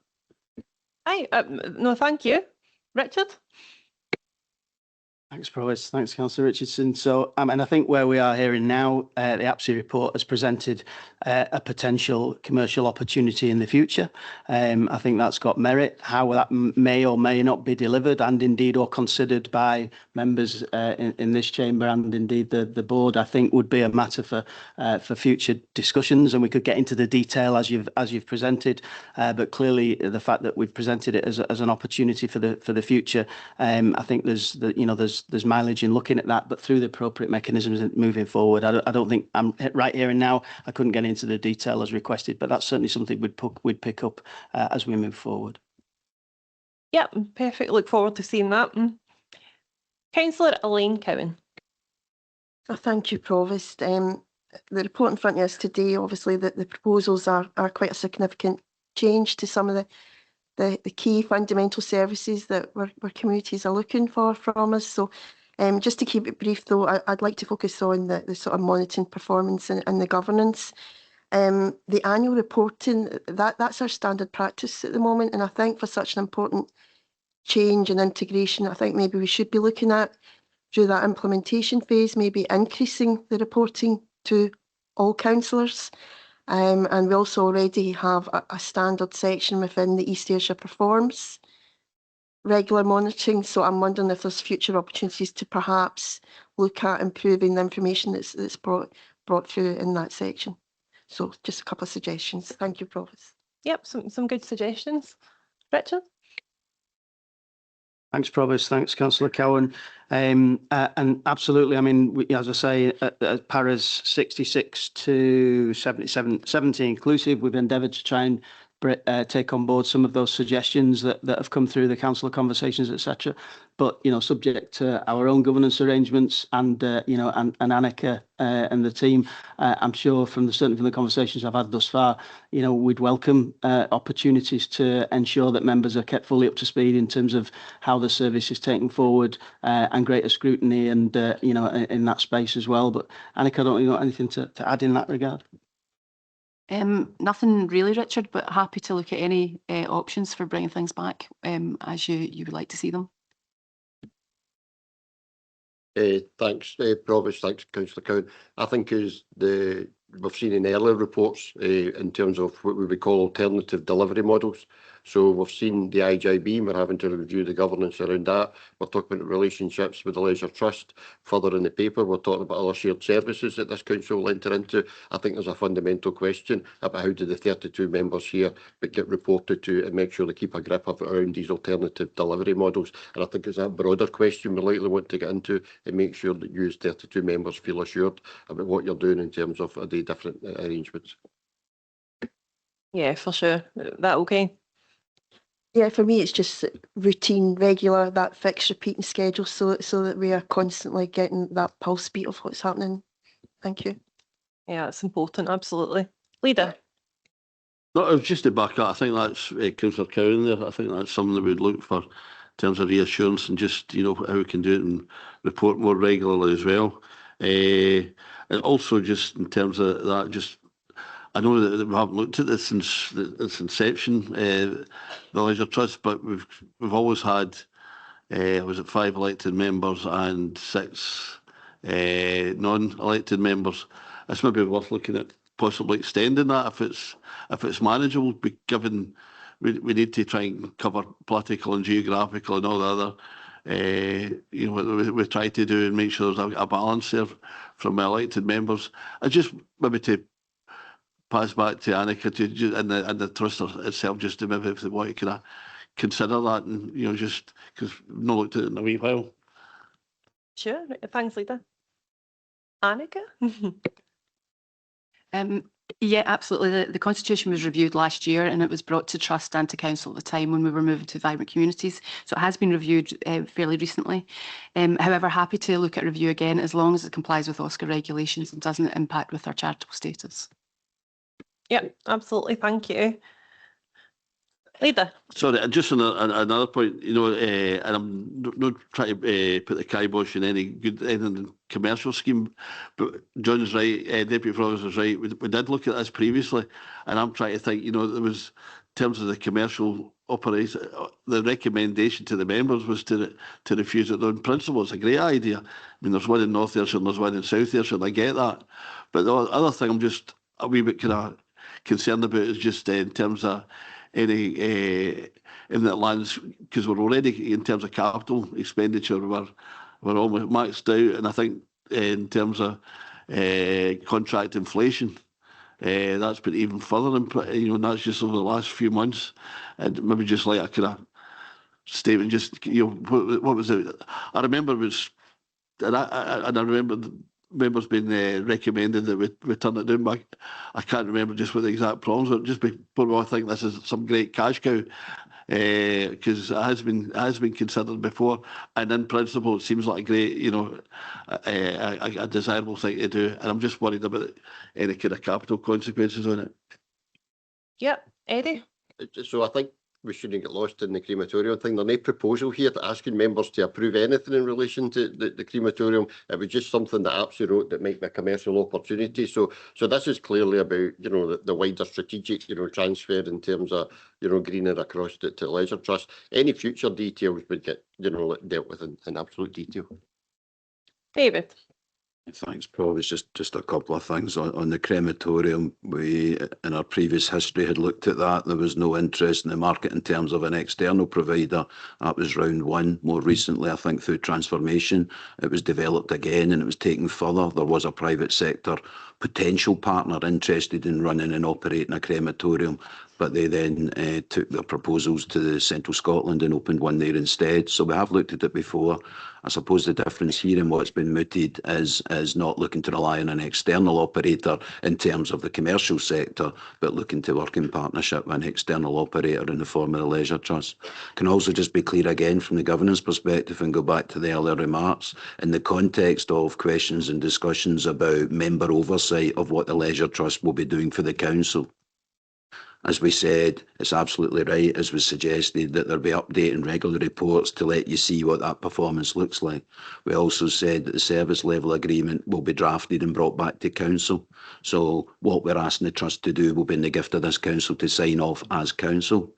But I need to be clear that putting further councillors on the board of the trust is not a step towards increased member oversight of the performance, because when you're on the board, you're not on the board as a councillor, you're on the board as a trustee. So apologies, but that shouldn't really, and I don't think we should confuse or conflate the issue. The council and the trust are two separate parties.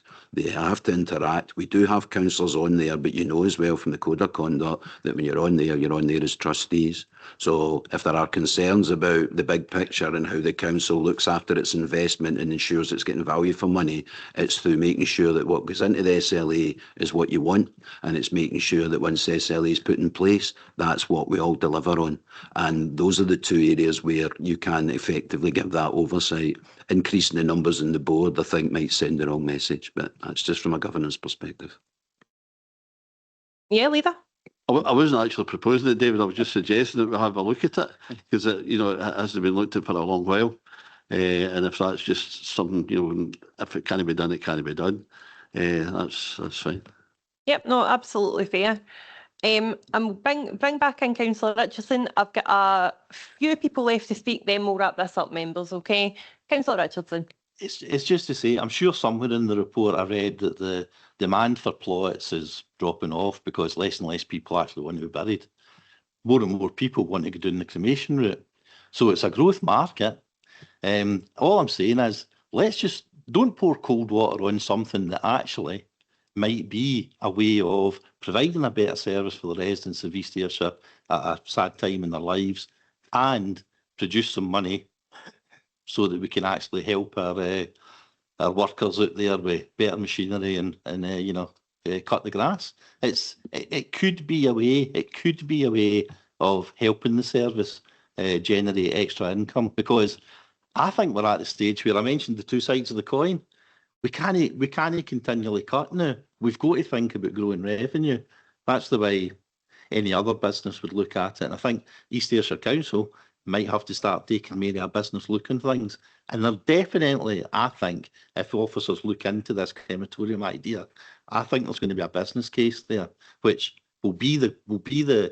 hopefully will be the driver for the 32 members in this chamber when we're asked to vote on it, if we're ever asked to vote on it. Should we build a crematorium? If the business case is strong enough and it's going to produce income, then hopefully 32 arms will go up in there and say yes to it. Provost, I think just to clarify, neither Eddie or myself were endeavouring to pour cold water on anything. What Eddie specifically pointed out was there are no particular proposals in the paper today setting out a business case for a crematorium today.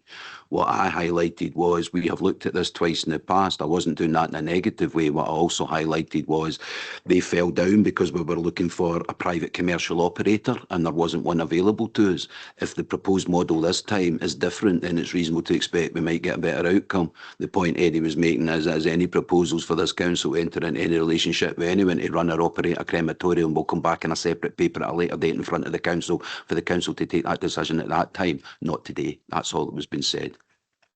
And David, that's all I'm asking. Just let's not pour the cold water on it when it's not even a proposal. It's a good idea. Let's take the idea further. Let's look into it. I think we're just going around in circles. I have clarified that neither the Chief Executive or myself pour cold water on it. There is general agreement that if this council can put any arrangements in place that will bring income into the council, everybody's got appetite for it. So we are all in agreement. And for you, Provost, we maybe need to move on. Right, okay, everybody. In an effort to move on, let's park the crematorium as a good idea, but let's park that for now. It's not in the papers and we'll stick to relevant information in front of us, but absolutely noted. Councillor William Lennox. Thank you, Chair. I'd just like to reiterate my thanks as well to the various officers that were involved in the consultation prior to bringing this paper to Council. I'd also like to just agree with Councillor Maben in terms of her looking for assurances in terms of the cemeteries piece, having been involved with the cemeteries in our ward as well. The other thing, or the other aspect that I would like assurances on is in terms of the football parks and the grass cutting within the football parks. We've got some amateur football teams that are actually having to go out and cut the grass on match days themselves, because the grass is not short enough actually to play a football pitch on, to play a football match on. They're actually paying to use the parks and having to cut them themselves, so I don't think that's acceptable. And usually it's, as has been mentioned before by Councillor Richardson as well, it's usually the blame is put down to the tractor's broken or something like that. So I would like, I would support the paper, but I would like assurances that the grasses are cut to a proper level for the football matches. Thank you. Thanks, Councillor Lennox. Yep. Thanks, Provost. Thanks, Councillor Lennox. I think that the areas mentioned are clearly key areas of focus, and they've been picked up as part of the review itself.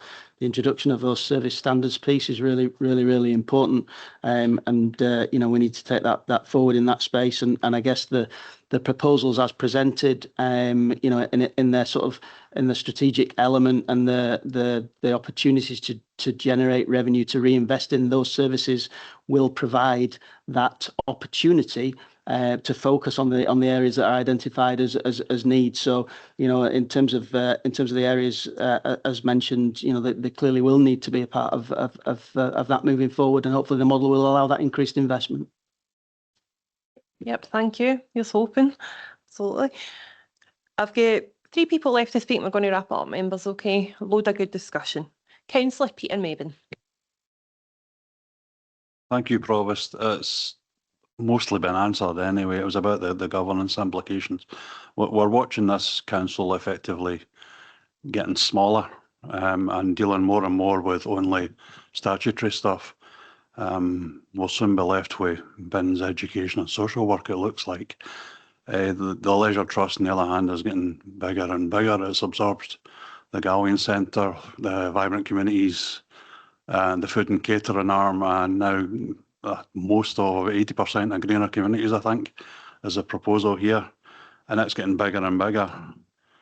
The governance hasn't changed. We're looking at governance where we've got 32 councillors, and our council duties and responsibilities are getting smaller, and the trust is getting bigger, but we've only 5 councillors on the trust as trustees. David Mitchell's already gave us an excellent reply as far as the trust arrangements, and paragraphs 69 and 70 on the report do give some reassurance, but I just can't get comfortable in my head with this, that the council's getting smaller with the same number of councillors and the trust is getting bigger with only 5 councillors as trustees. Thank you. Yep. Yep.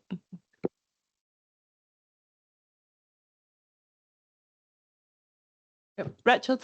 Just thanks, Provost, through you. Recognise the comments Councillor Mabin has made. Clearly the fiscal challenges that we face at present and in the future, we would suggest require this different approach in order to sustain and indeed improve services within a reducing financial envelope that we have as a council. But clearly that needs to come hand in hand with appropriate scrutiny from members, and as David has quite rightly mentioned, there's appropriate mechanisms in place that we need to make sure through officers that is in place. Yep, thank you. It's important. Deputy Leader. Thank you, Provost. It's not normal. I normally try to come in at the beginning where there's a paper relative to my portfolio, but in this occasion I thought because of the nervousness, the trepidation towards these papers and the movement again, a service away from the council to the development trust. And I've listened intently. First of all, may I thank the officers over the past 3 months, and it's been a long time coming in the discussions that I've had with officers in relation to the papers.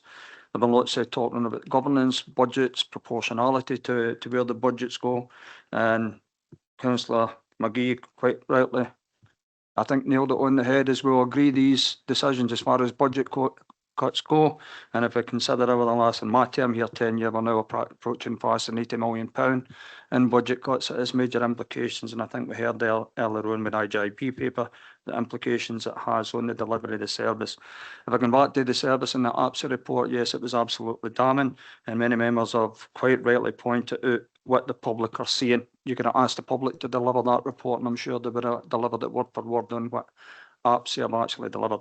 I think one considerable implication during that process when APSA was there, the problem missed, but it's in the paper, was about round over 13 FTEs down at that time. And again, that was an elected member decision that we would only employ essential staff. But it doesn't deflect the circumstance that we're in, and with civic pride as far as we're going. Councillor Douglas pointed out, quite rightly so, that other authorities spend 50% more in some stuff, 50%. But again, if we make the decisions in other areas that impacts on some things will be better on, other things we're not going to be as good as in other authorities. It's a part of that proportion in the budgets. There's been lots of talk from about that commercial. I'm not good in where that is. We've already had the discussion, but rightly so. The burials are decreasing in East Ayrshire, so we need to look at that, where the money potentially and that potential arm comes from. I'm pleased with the governances and the paragraph sitting there around about the governance, and welcome Councillor Cowan's proposals also to increase that governance. And I dare say as we go forward, we can potentially look at other measures that are in there. Proportionality to the parks and the maintenance of these parks, I would expect that to be delivered equally and respect it for every park right out through the full authority in East Ayrshire, for the north right all the way down to the south. Paragraph 44, I think, talks about, was it 45, round about social enterprises. They're dear to my heart in the south, the authority, and I'm really interested to see how these groups will be supported and provide the opportunities to develop ourselves as I tackle that repopulation issue in the South Authority. It's important for us that the social enterprises can grow down there, so I'd be really keen to hear how we're going to help the social enterprises as far as that goes. As far as Councillor Mabin, it said the responsibilities were 32 councillors and the responsibilities are getting smaller. I don't think they are responsibilities, although the services are diminishing. I think the elected member still has a major role in governance round about and representation for their communities, how these services will be delivered. So I don't accept that we're responsibilities. My responsibilities certainly are getting smaller. With respect to which service, whether it's catering, whether it's greener, are moved across from one service to another. I think that vision for the council as we go forward, and we hear it mentioned very often, is about an enabling council. It's how the wider vision of what we're going to look as a council going forward. We see that as we start to move another service going forward and enabling.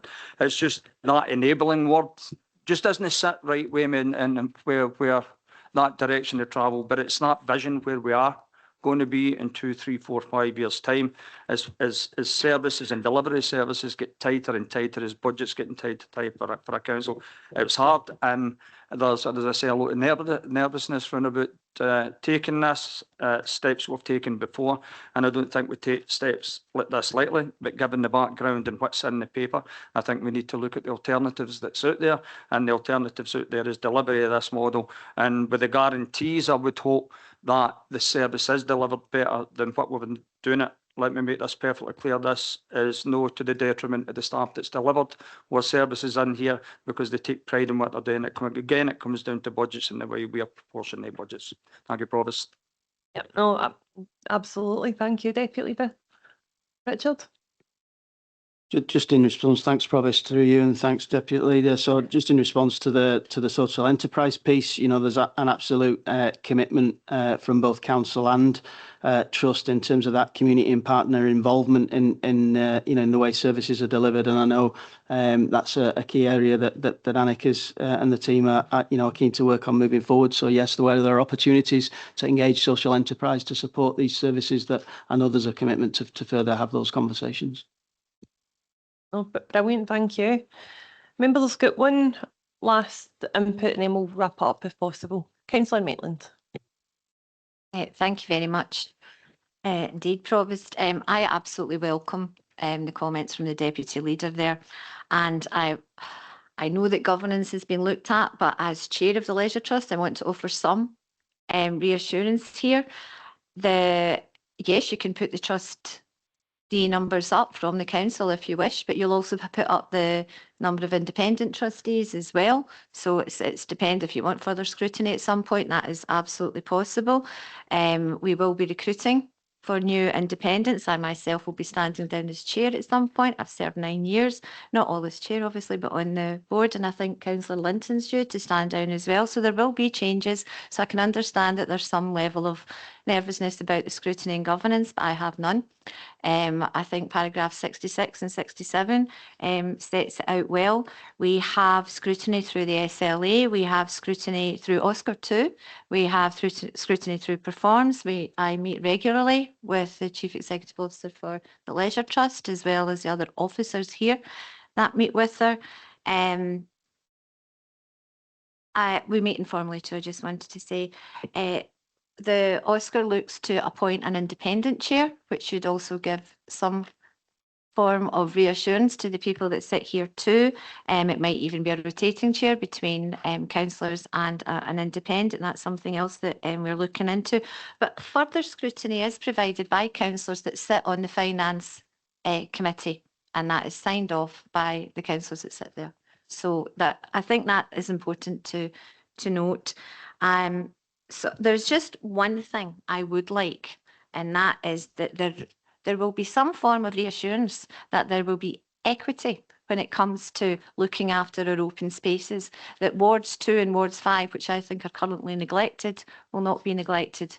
So we can't all have Howard Parks, but we can stop some dumping, as we just had in Lorraine Park, again, industrial dumping, and being parochial, John, as we say. So they've also torn up the pitches.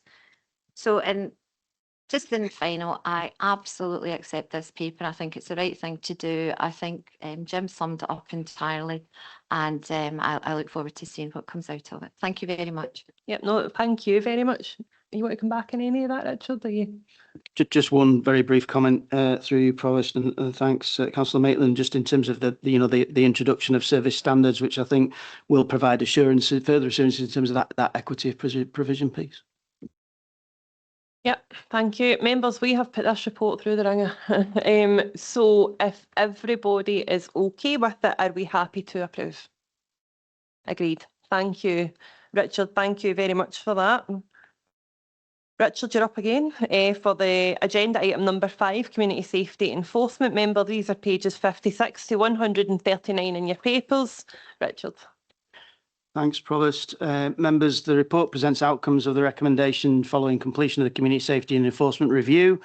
The review was undertaken by a working group chaired by myself, and the report before you aligns with the principles of the best value reviews reported to Council. As with the Greener Communities Review, again, had significant conversations and dialogue with members and attended group meetings in terms of the proposed way forward. Key findings, the desktop review of services provides some examples of multi-agency partnership of best practice. However, some aspects of service delivery we feel can be improved in terms of integration and collaboration. Significant resource is successfully deployed after incident occurs, but we feel there's an opportunity to better use current resource and increase resources in regard to both engagement and enforcement, noting that the Council's medium-term financial strategy can only be delivered through efficiencies. The proposed way forward, therefore, can be summarised in 4 key areas. We're proposing, Provost, the creation of a community safety and engagement team who will work with local communities and community development colleagues in establishing proactive relationships. There will be a resource that allow us to target areas where there's potential for escalation of antisocial activity, and that's very much a prevention and engagement approach. We propose the creation of a multidisciplined integrated preventative service and community safety team, which would result in combining the functions of environmental protection, environmental crime, antisocial behaviour and the risk management centre. And the proposals in this regard also allow for the creation of 2 new permanent FTE enforcement officers. We propose to establish a partnership with a private sector operator to enhance enforcement activity where required, with a further report being presented to Council on the 26th of February, which will consider the parking enforcement piece as part of these arrangements. At paragraphs 105 to 106, members will see that this is an area of service delivery where we will further explore opportunities for Ayrshire development across the 3 councils. And I would also draw members' attention to the financial summary at paragraphs 115, 116, noting that no additional costs or funding is being requested. The costs of delivery on the recommendations as presented will be met from the additional allocation made by members during last year's budget setting, specific to community safety and enforcement. In regard to staff and joint trade union engagement, a number of staff engagement sessions have taken place, again with staff groups in scope, with over 50 staff in attendance, and joint trade unions have been invited to each session and indeed have attended as part of this process. Both myself and Blair, who supported me in this review, are here to take any questions. Thank you, Provost. Yep, thank you again, Richard. Big paper, but I know we'll have read through it. Members, I'll open it to the floor for any questions or comments. Ready? Oh, Councillor Boyd. I get to go first. Okay. No, thanks again for the paper. It's very welcome. There are just a couple of comments just here and there. As I say, it's a welcome paper. I think one was about the council funding for policing, which was 106,000, which is very welcome. That's probably equivalent of the wages of 2 officers per annum. It's just, and I did mention this at the Dick Institute meeting, but it's really important. There's accountability in where these officers are deployed, an audit trail, because there's hotspots, Lochdown, Cumnock bus station, Kilmarnock bus station, and I don't always see them at Kilmarnock bus station at particular points. I'm not in Cumnock, Lochdown, so they might be there. But I just think we need to be able to have a trail there, or even a weekly or monthly report, you know, because this money that we spend, valuable money, can't fill gaps in the police service, you know, elsewhere. And, you know, that's a worry.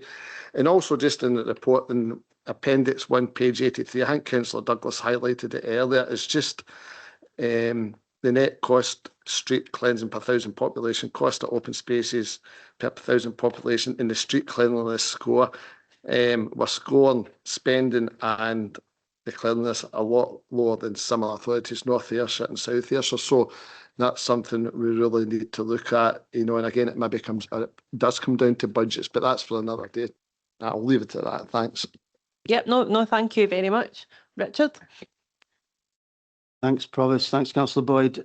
You'll notice, Councillor Boyd, at recommendation 9, that in relation to the Police Scotland funding, you know, we recognise that's been in place for some time, and that will be reviewed with a report presented for consideration in terms of that spend aligned with other areas of the challenges that we have at the moment around campus offices, etc. Yep, okay, thank you. Councillor Cogley. Thank you very much, and thank you very much for the report. And this kind of addresses a raft of issues that I've raised over the last many years. Just 2 points I want to focus on. Paragraph 9, environmental health, environmental crime. And David, you might be able to help us on this one. I see there's a consultation on the Ecocide Scotland bill. Could it be that we could be prosecuted for failing to combat litter and fly tipping? David, I don't suppose for one moment you actually know the answer to that, but that does raise that particular issue there, that there could be a severe prosecution for us for failing to act in relation to the proposed new bill. So that's one question. And paragraph 104, the partnership with the private sector, I'm delighted to see that and look forward to that being put into place. Thank you very much. Thank you, Councillor Cogley.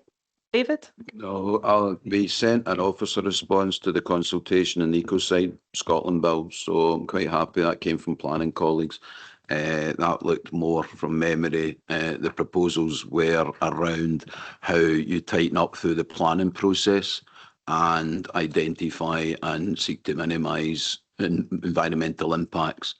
And changing how you look at things through the planning assessment process. It wasn't specifically proposals that if councils don't fulfil either statutory duties, and we need to be clear where it's a duty and where it's a power, or exercise statutory powers, that in itself would become a criminal offence. It's about how you use existing systems for planning and regulatory arrangements to try and make sure that any further and future developments have minimum environmental impact, or at least avoid significant environmental impact. So no is a short answer. Well, 2 things. 1, it was a bill, so it need to become law, but 2, there was no proposals in there in terms of councils being prosecuted for failing. As you know from extensive previous correspondence, the obligations sit in the producer of the waste. The responsibilities of any council as enforcement agency are secondary and regulatory, and to try and make sure that people manage their own waste in accordance with the fundamental provisions of the law. I will share the response we sent for all members' interest. It was just done as an officer response because it was mainly about impacts in the planning system, but the impacts wouldn't include councils being prosecuted for not being effective in responding to the failures of others to maintain their communities. Thanks, David. If I could just come back on this one. And what I'm referring to expressly here is that when you walk on some of our roadsides on the verges, you'll feel a crunching, and it's a crunching of plastic, of years and years of build-up of plastics, and you can feel it. Could we potentially be prosecuted for that? Because that must be an environmental crime. Yeah. I'm not in a position to comment. I have no idea what we're talking about here in terms of plastics underfoot. As I said, the bill was about how they might tighten up the planning and regulatory processes to avoid future developments that might have unacceptable and preferably avoidable significant environmental impacts. I don't recall anything. It was several months ago. I don't recall anything in the bill about councils getting prosecuted for plastic by roadsides, and I'll need to take that one away. I'm sorry, I wouldn't waste your time or anyone else's time trying to address that. I'm not familiar with that one. Okay. Yep. Thank you very much. Yep, thank you. Councillor Linda Maben. Thank you, Provost. I'm looking at the graph in page 68, paragraph 58, and whereas I'm pleased to see that obviously the good people of Ballochmyle are clearly better behaved than in other wards. Is there like information available that gives us more of a breakdown into what the actual types of antisocial behaviour are? I'm assuming there will be, but it would be really good just to see like if there was patterns, but which I'm assuming will be there for the staff that are dealing with this on a day-to-day basis. Yeah, Richard. Thanks, Provost. Thanks, Councillor Maben. I'm going to defer to my colleagues at the back of the room, if I can. Obviously, Blair can pick up the question, but Craig Ferguson is also in the room, whom I know is well known to members in terms of the services that the antisocial behaviour team provide. Through you, Chair. So yes, there is a range of data that we capture, including what type of antisocial behaviour has occurred as the principal point for reporting. So we can drill down and provide some awareness of what that looks like to give some reassurance. These incidences, patterns, etc. are identified as part of our daily tasking meetings, which is a multi-agency meeting with antisocial behaviour teams, housing colleagues, police and health and social care, so that we take early steps to be proactive and preventative in terms of any approaches we might make, but we can provide that level of data. Thank you. Yep, no, perfect, thank you. Leader. Just on, I wasn't going to comment here, but just particularly, I can see Wards 3 and 4 are well above Ballochmyle, and just wondering how much of that's attributable to Kilmarnock Town Centre, and just are you able to drill it down there, and because obviously there's issues there that can be reported elsewhere. So I'm just asking that question, can it be refined as such? Yeah, sure. Blair. Yeah, the fact that we have the data would allow us to look at it in a number of different angles in terms of being able to produce data. I might need a data analyst at this rate, but thank you. Councillor Jane Sangster. Thank you, Provost. Yeah, just on that, I did notice that myself and Douglas Reid and Councillor Reid and Councillor Lunton and Councillor Adams ward does have quite a high number. With that in mind, I just want to publicly say a massive thank you to Craig Ferguson and his team. I unfortunately have to do a lot of work with them in my role as an elected member, but I always get great support, and I just want to publicly say that they do a fantastic job, so well done to them. Thank you. No, absolutely brilliant. I think everybody would concur with that. I'm just laughing at us, but Ballochmyle councillors sitting here a lot more smug. Not to say it's without issues, but Councillor Jim Todd. Thank you very much, Provost. Yeah, good report. I totally agree. Could we use the modern technology that's coming through every week's coming? Use the great tool as a drone, because that would go down really well. Areas like the Loch Doon, the Dean Castle, country and state. If a wee bit of training, a wee bit of investment in drones would get to the problem very, very quickly and identify before the perps get away. So it might be an idea for antisocial behaviour stuff. Thank you. Yeah. Richard? Thanks, Provost. Thanks, Councillor Todd. I'm by no means a subject matter expert, and I'm sure there will be some governance and legal things we'd need to consider in that space, but clearly we want to try and engage anything that we could that is available to us in terms of this service area. Blair? Through you, Provost, thank you. So our colleagues at Police Scotland have access to a national resourcing of drones, which has been deployed in East Ayrshire on various occasions over the past year, including areas such as the Cape Park and Loch Doon, to name a few. So we do have access to those partnership resources, and they make a bid to the national resource that exists. Thank you. David? Just for information. We did previously look, one of your predecessor members was quite keen if the council could develop its own drone service, but as folk be aware, it's not just a case of buy one, take it out of the box and stick it up in the air. There are a whole load of regulatory requirements. There's a licence required, there's permissions required, there's training required. So when we looked at all of that, rather than having somebody trained up and operating a drone when we only have ad hoc and not recurring need for it, then we put in place a contract whereby we can engage the services of a drone operator if we need it for any council purposes, and we only pay for that when we use it. You'll recall the paper to council on the Opencast, for instance, where there was footage that we'd obtained from a drone through that arrangement. So we had looked at it, and there wasn't a business case for the council to be operating its own drone on a permanent basis, but there are arrangements in place, not just in terms of what Blair's alluded to, where you're dealing with that community safety piece, but there is an arrangement in place if we need to access a drone service to support the delivery of any council services or research or providing reports and things. So there's arrangements there, but it was asked and answered, and there wasn't a business case in terms of the need versus all of what comes with it in terms of the regulation, the licensing and the training and everything else. There we go. Thank you. Councillor Ian Linton. Thanks again, Provost, and I think as the only member of Ward 3 that hasn't spoken, the graph in paragraph 58, I think, living just off Infant Road and seeing the number of flashing blue lights going to and from the hospital, I think the area out at Crusoe is probably the primary contributor to Ward 3 having the highest figures in that graph. Aye, all right. Everybody happy to agree the report? Oh, sorry, Deputy Leader, of course. Sorry, Deputy Leader. Again, happy to see the paper coming forward.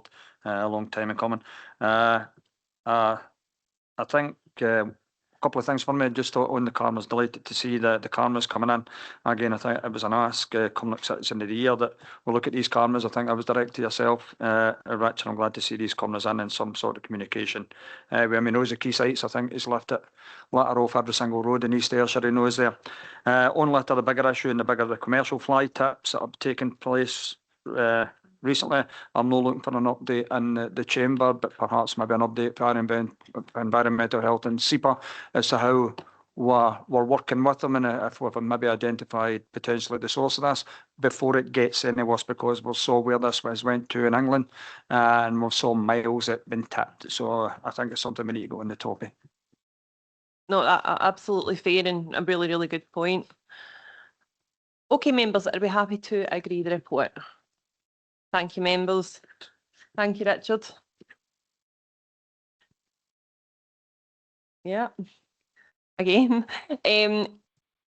Members, shared services proposal for economic development are pages 140 to 168 in your papers. And again, we'll bring in Richard Gleeson to take us through the report. Thanks, Provost. Members, the report before you presents the outcomes and recommendations from the work undertaken to develop the case for a shared Ayrshire Economic Development Service, as referenced by Council in June. The report reflects the vital role of economic development services in delivering the Ayrshire Regional Economic Strategy and the Ayrshire Growth Deal. It recognises that our approach to economic development and community wealth building seeks to address social, regional and economic inequalities, and that there are opportunities for this work to be further strengthened. We've taken a best value approach to the review, building on work commissioned from SQW consultants, which highlights a strong case for having a new regional economic development team. The SQW report has been shared on the members' portal, and the findings of that review, together with our own assessment of the case for change using the 4 Cs, are set out in the report from paragraph 40.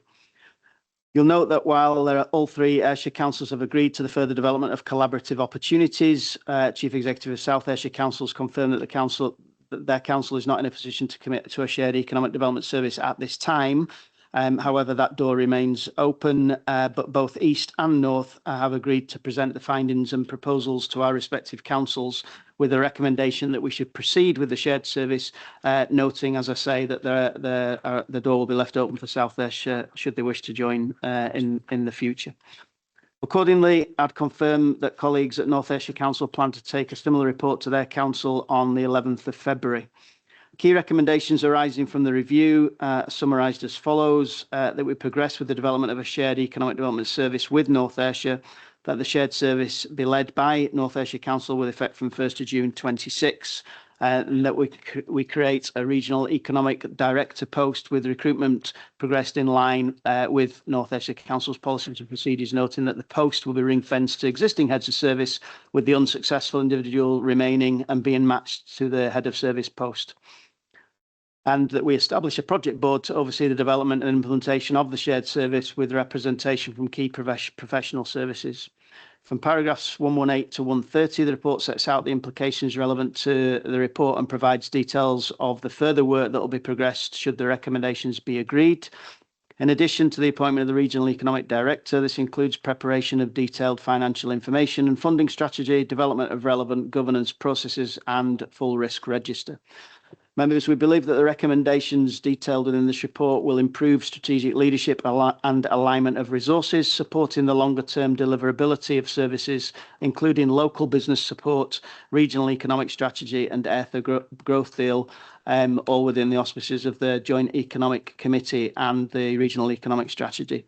Recommendations are detailed in full at paragraph 2, and both myself and David McDowell, who supported me in this process, are happy to take questions, Chair.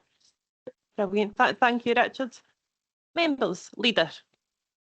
Thanks very much, Provost. Supportive of the paper, but just have to make a couple of comments. You know, one, particularly it's regrettable that South Ayrshire aren't at the table with us. There's amazing opportunities if we work together collaboratively to draw down some money and opportunities for the government, and it's important that they're not lost.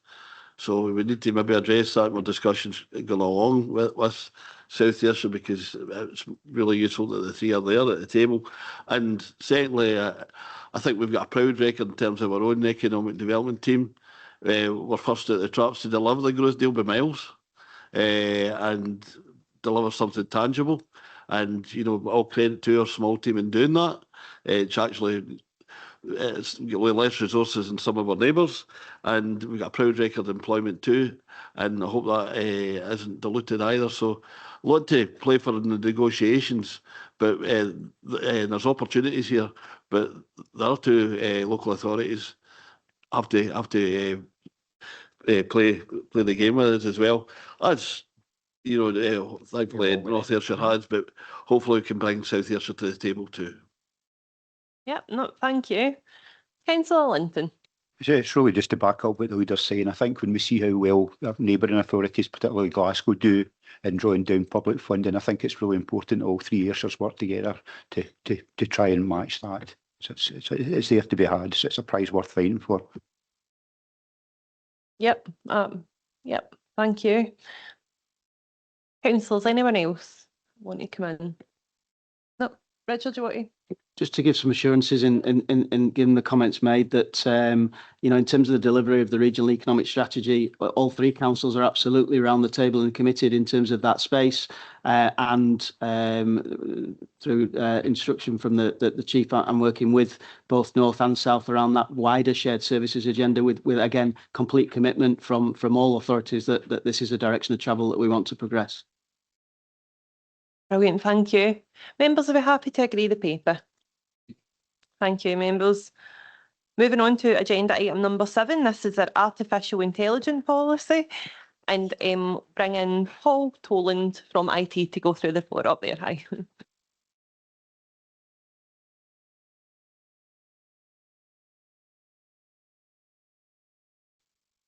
Good afternoon, members, and through you, Provost. The purpose of this report is to seek Council approval for the adoption of an artificial intelligence policy.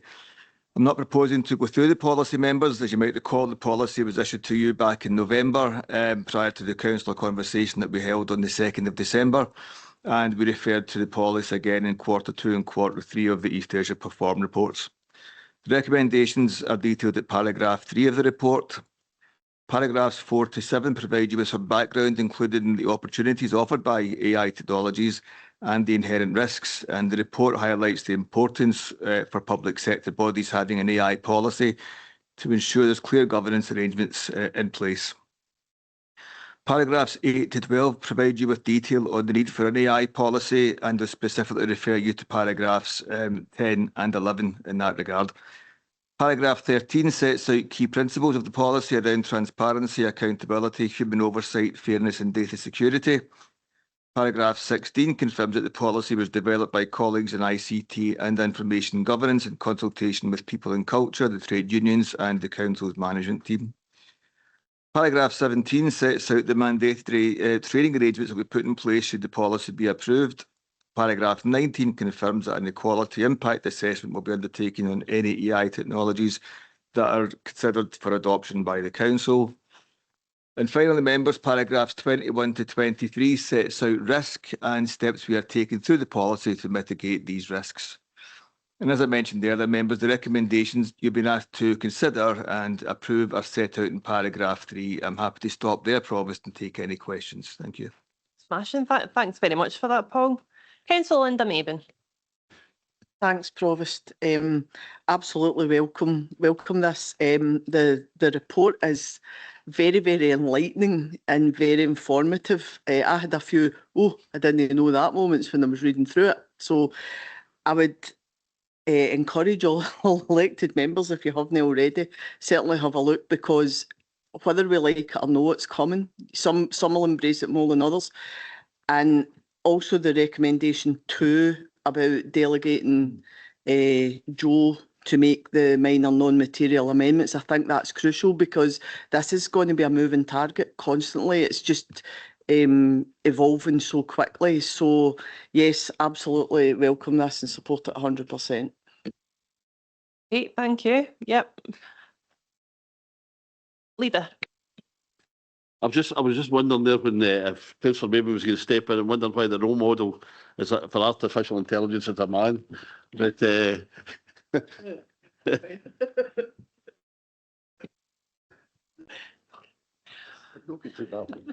That's rage bait.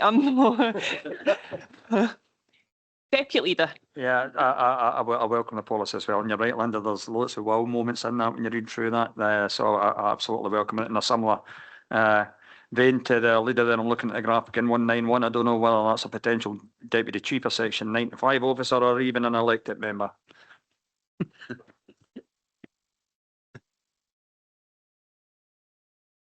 Members, are we happy to approve the report? Perfect. Thank you very much, Paul. AI, what a time to be alive. Members, I would say the last agenda item, however, I should have let you know at the beginning of the meeting, apologies, that Councillor Jim Todd's had an update on the Veterans Pension Letter the Council sent, so we'll take that item just before we end after agenda item 8, the fireworks control zones, if that's okay with Council. David, fireworks control zones. Thanks, Provost. Members, the Provost advised earlier that there was media reports this morning of a very important paper coming to this council meeting, which almost beggars belief they were referring to this paper when you have regard to all the other papers on the agenda this morning. But it maybe just reflects the level of public interest in all matters relating to fireworks and the behaviour that goes with it. What the paper sets out is the most recent legislative intervention, which basically creates the opportunity for authorities to set up firework control zones, but specifically where the criteria for those are met. The background sets out a bit more detail of that. I think the best starting point is paragraph 6, which sets out what the law, so you have to build this up from the bottom up. So the law currently permits that fireworks can be purchased by members of the public between the 13th of October and the 10th of November and between the 26th of December to the 31st of December each year. It is against the law to let off a firework in a public place. However, fireworks may be used on private ground between the hours of 6 p.m. and 11 p.m. on any day. So there's restrictions on when you can buy them, but there are restrictions at which time of day, but you can use them throughout those hours or within those hours throughout the year. And then you've got the other extensions, midnight on the 5th of November, New Year's Eve, etc., etc. So that's the starting point. And as long as people are buying their fireworks within the law when they're allowed to, and as long as they're setting them off their own garden within the times the law allows, the firework control zones cannot be used to eat into those minimum protected rights, if you want to, that exist for people to do that. The purpose of the firework control zones is allow authority to exercise these new powers to deal with the most significant and serious large-scale disruption and impacts on community safety that everybody's witnessed in news reports in Edinburgh, in Dundee, Pollokshields in Glasgow, Aberdeen had it, where folk aren't just letting off fireworks for their own supposed entertainment. They're using them as weapons. They're firing them at each other. You've seen the footage, no doubt, the one in Edinburgh where they're emanating out the underpass. They're using them as weapons in police and fire vehicles and personnel. As one fire officer said in a discussion about this a few months ago, I don't mind when they're going up vertically, but I take a bit of an issue when they're coming at me horizontally. And that's what these firework control zones are intended to address, where people are going beyond the pale, are running around the streets, firing them at property, firing them at each other, firing them at cars, firing them at blue light services. So the approach is, of course, that where there is evidence of that, in Edinburgh and other places I've alluded to, then you have the basis to set up a firework control zone, which would basically then, notwithstanding the underlying legal position, make it an offence. As you see in paragraph 5, I think it is, an offence to let them off within the designated area, whether on public or private ground within that zone. But as I said, these powers are to tackle a much bigger and more significant, widespread antisocial behaviour aspect involving the use of these fireworks, rather than to simply try and stop people setting them off in their garden. I'm conscious that it's like Marmite fireworks. A lot of people are for them. A lot of people are against them, particularly pet owners. I'll declare my own interest. I've got 2, and my eldest dog now won't go out, and she's 7. It's never been a problem, but whether it's more prevalent, but just won't go out now. So I absolutely accept, as I'm sure every member does when constituents are writing to you, that the letting off of fireworks indiscriminately when it's unplanned and unanticipated has those impacts. Firework control zones are not intended to allow the councils to tighten the existing controls on proper use. They're intended to allow councils, as I say, to address widespread antisocial behaviour arising around the kind of events I've referred to. So on that basis, what the report sets out, we've been through the process. We have consulted with the local blue light services, with partner agencies, police and fire and others, specifically not just in a general, what do you think, suck it and see, but on that, is there that evidential base? Do they have sufficient recorded incidents of that level of activity, rather than just complaints about somebody's letting off a firework, and I don't want that to happen. And the police and fire colleagues are also in agreement, and that's a good thing, that locally we don't have sufficient evidential base, and that's not a paucity, it's happening, but we can't prove it. We don't have sufficient levels of activity that meet the threshold for the intended use of the powers. So that's what the paper sets out, and that's what I'd invite you to note at this stage, is the position we're in. The other part of that legislation, just to conclude, also requires us to put arrangements in place whereby community groups, rather than individuals, but anyone who believes that there is such a situation, or the threat of a situation based on past experience in a particular area, can make the request to the local authority to consider introducing a firework control zone.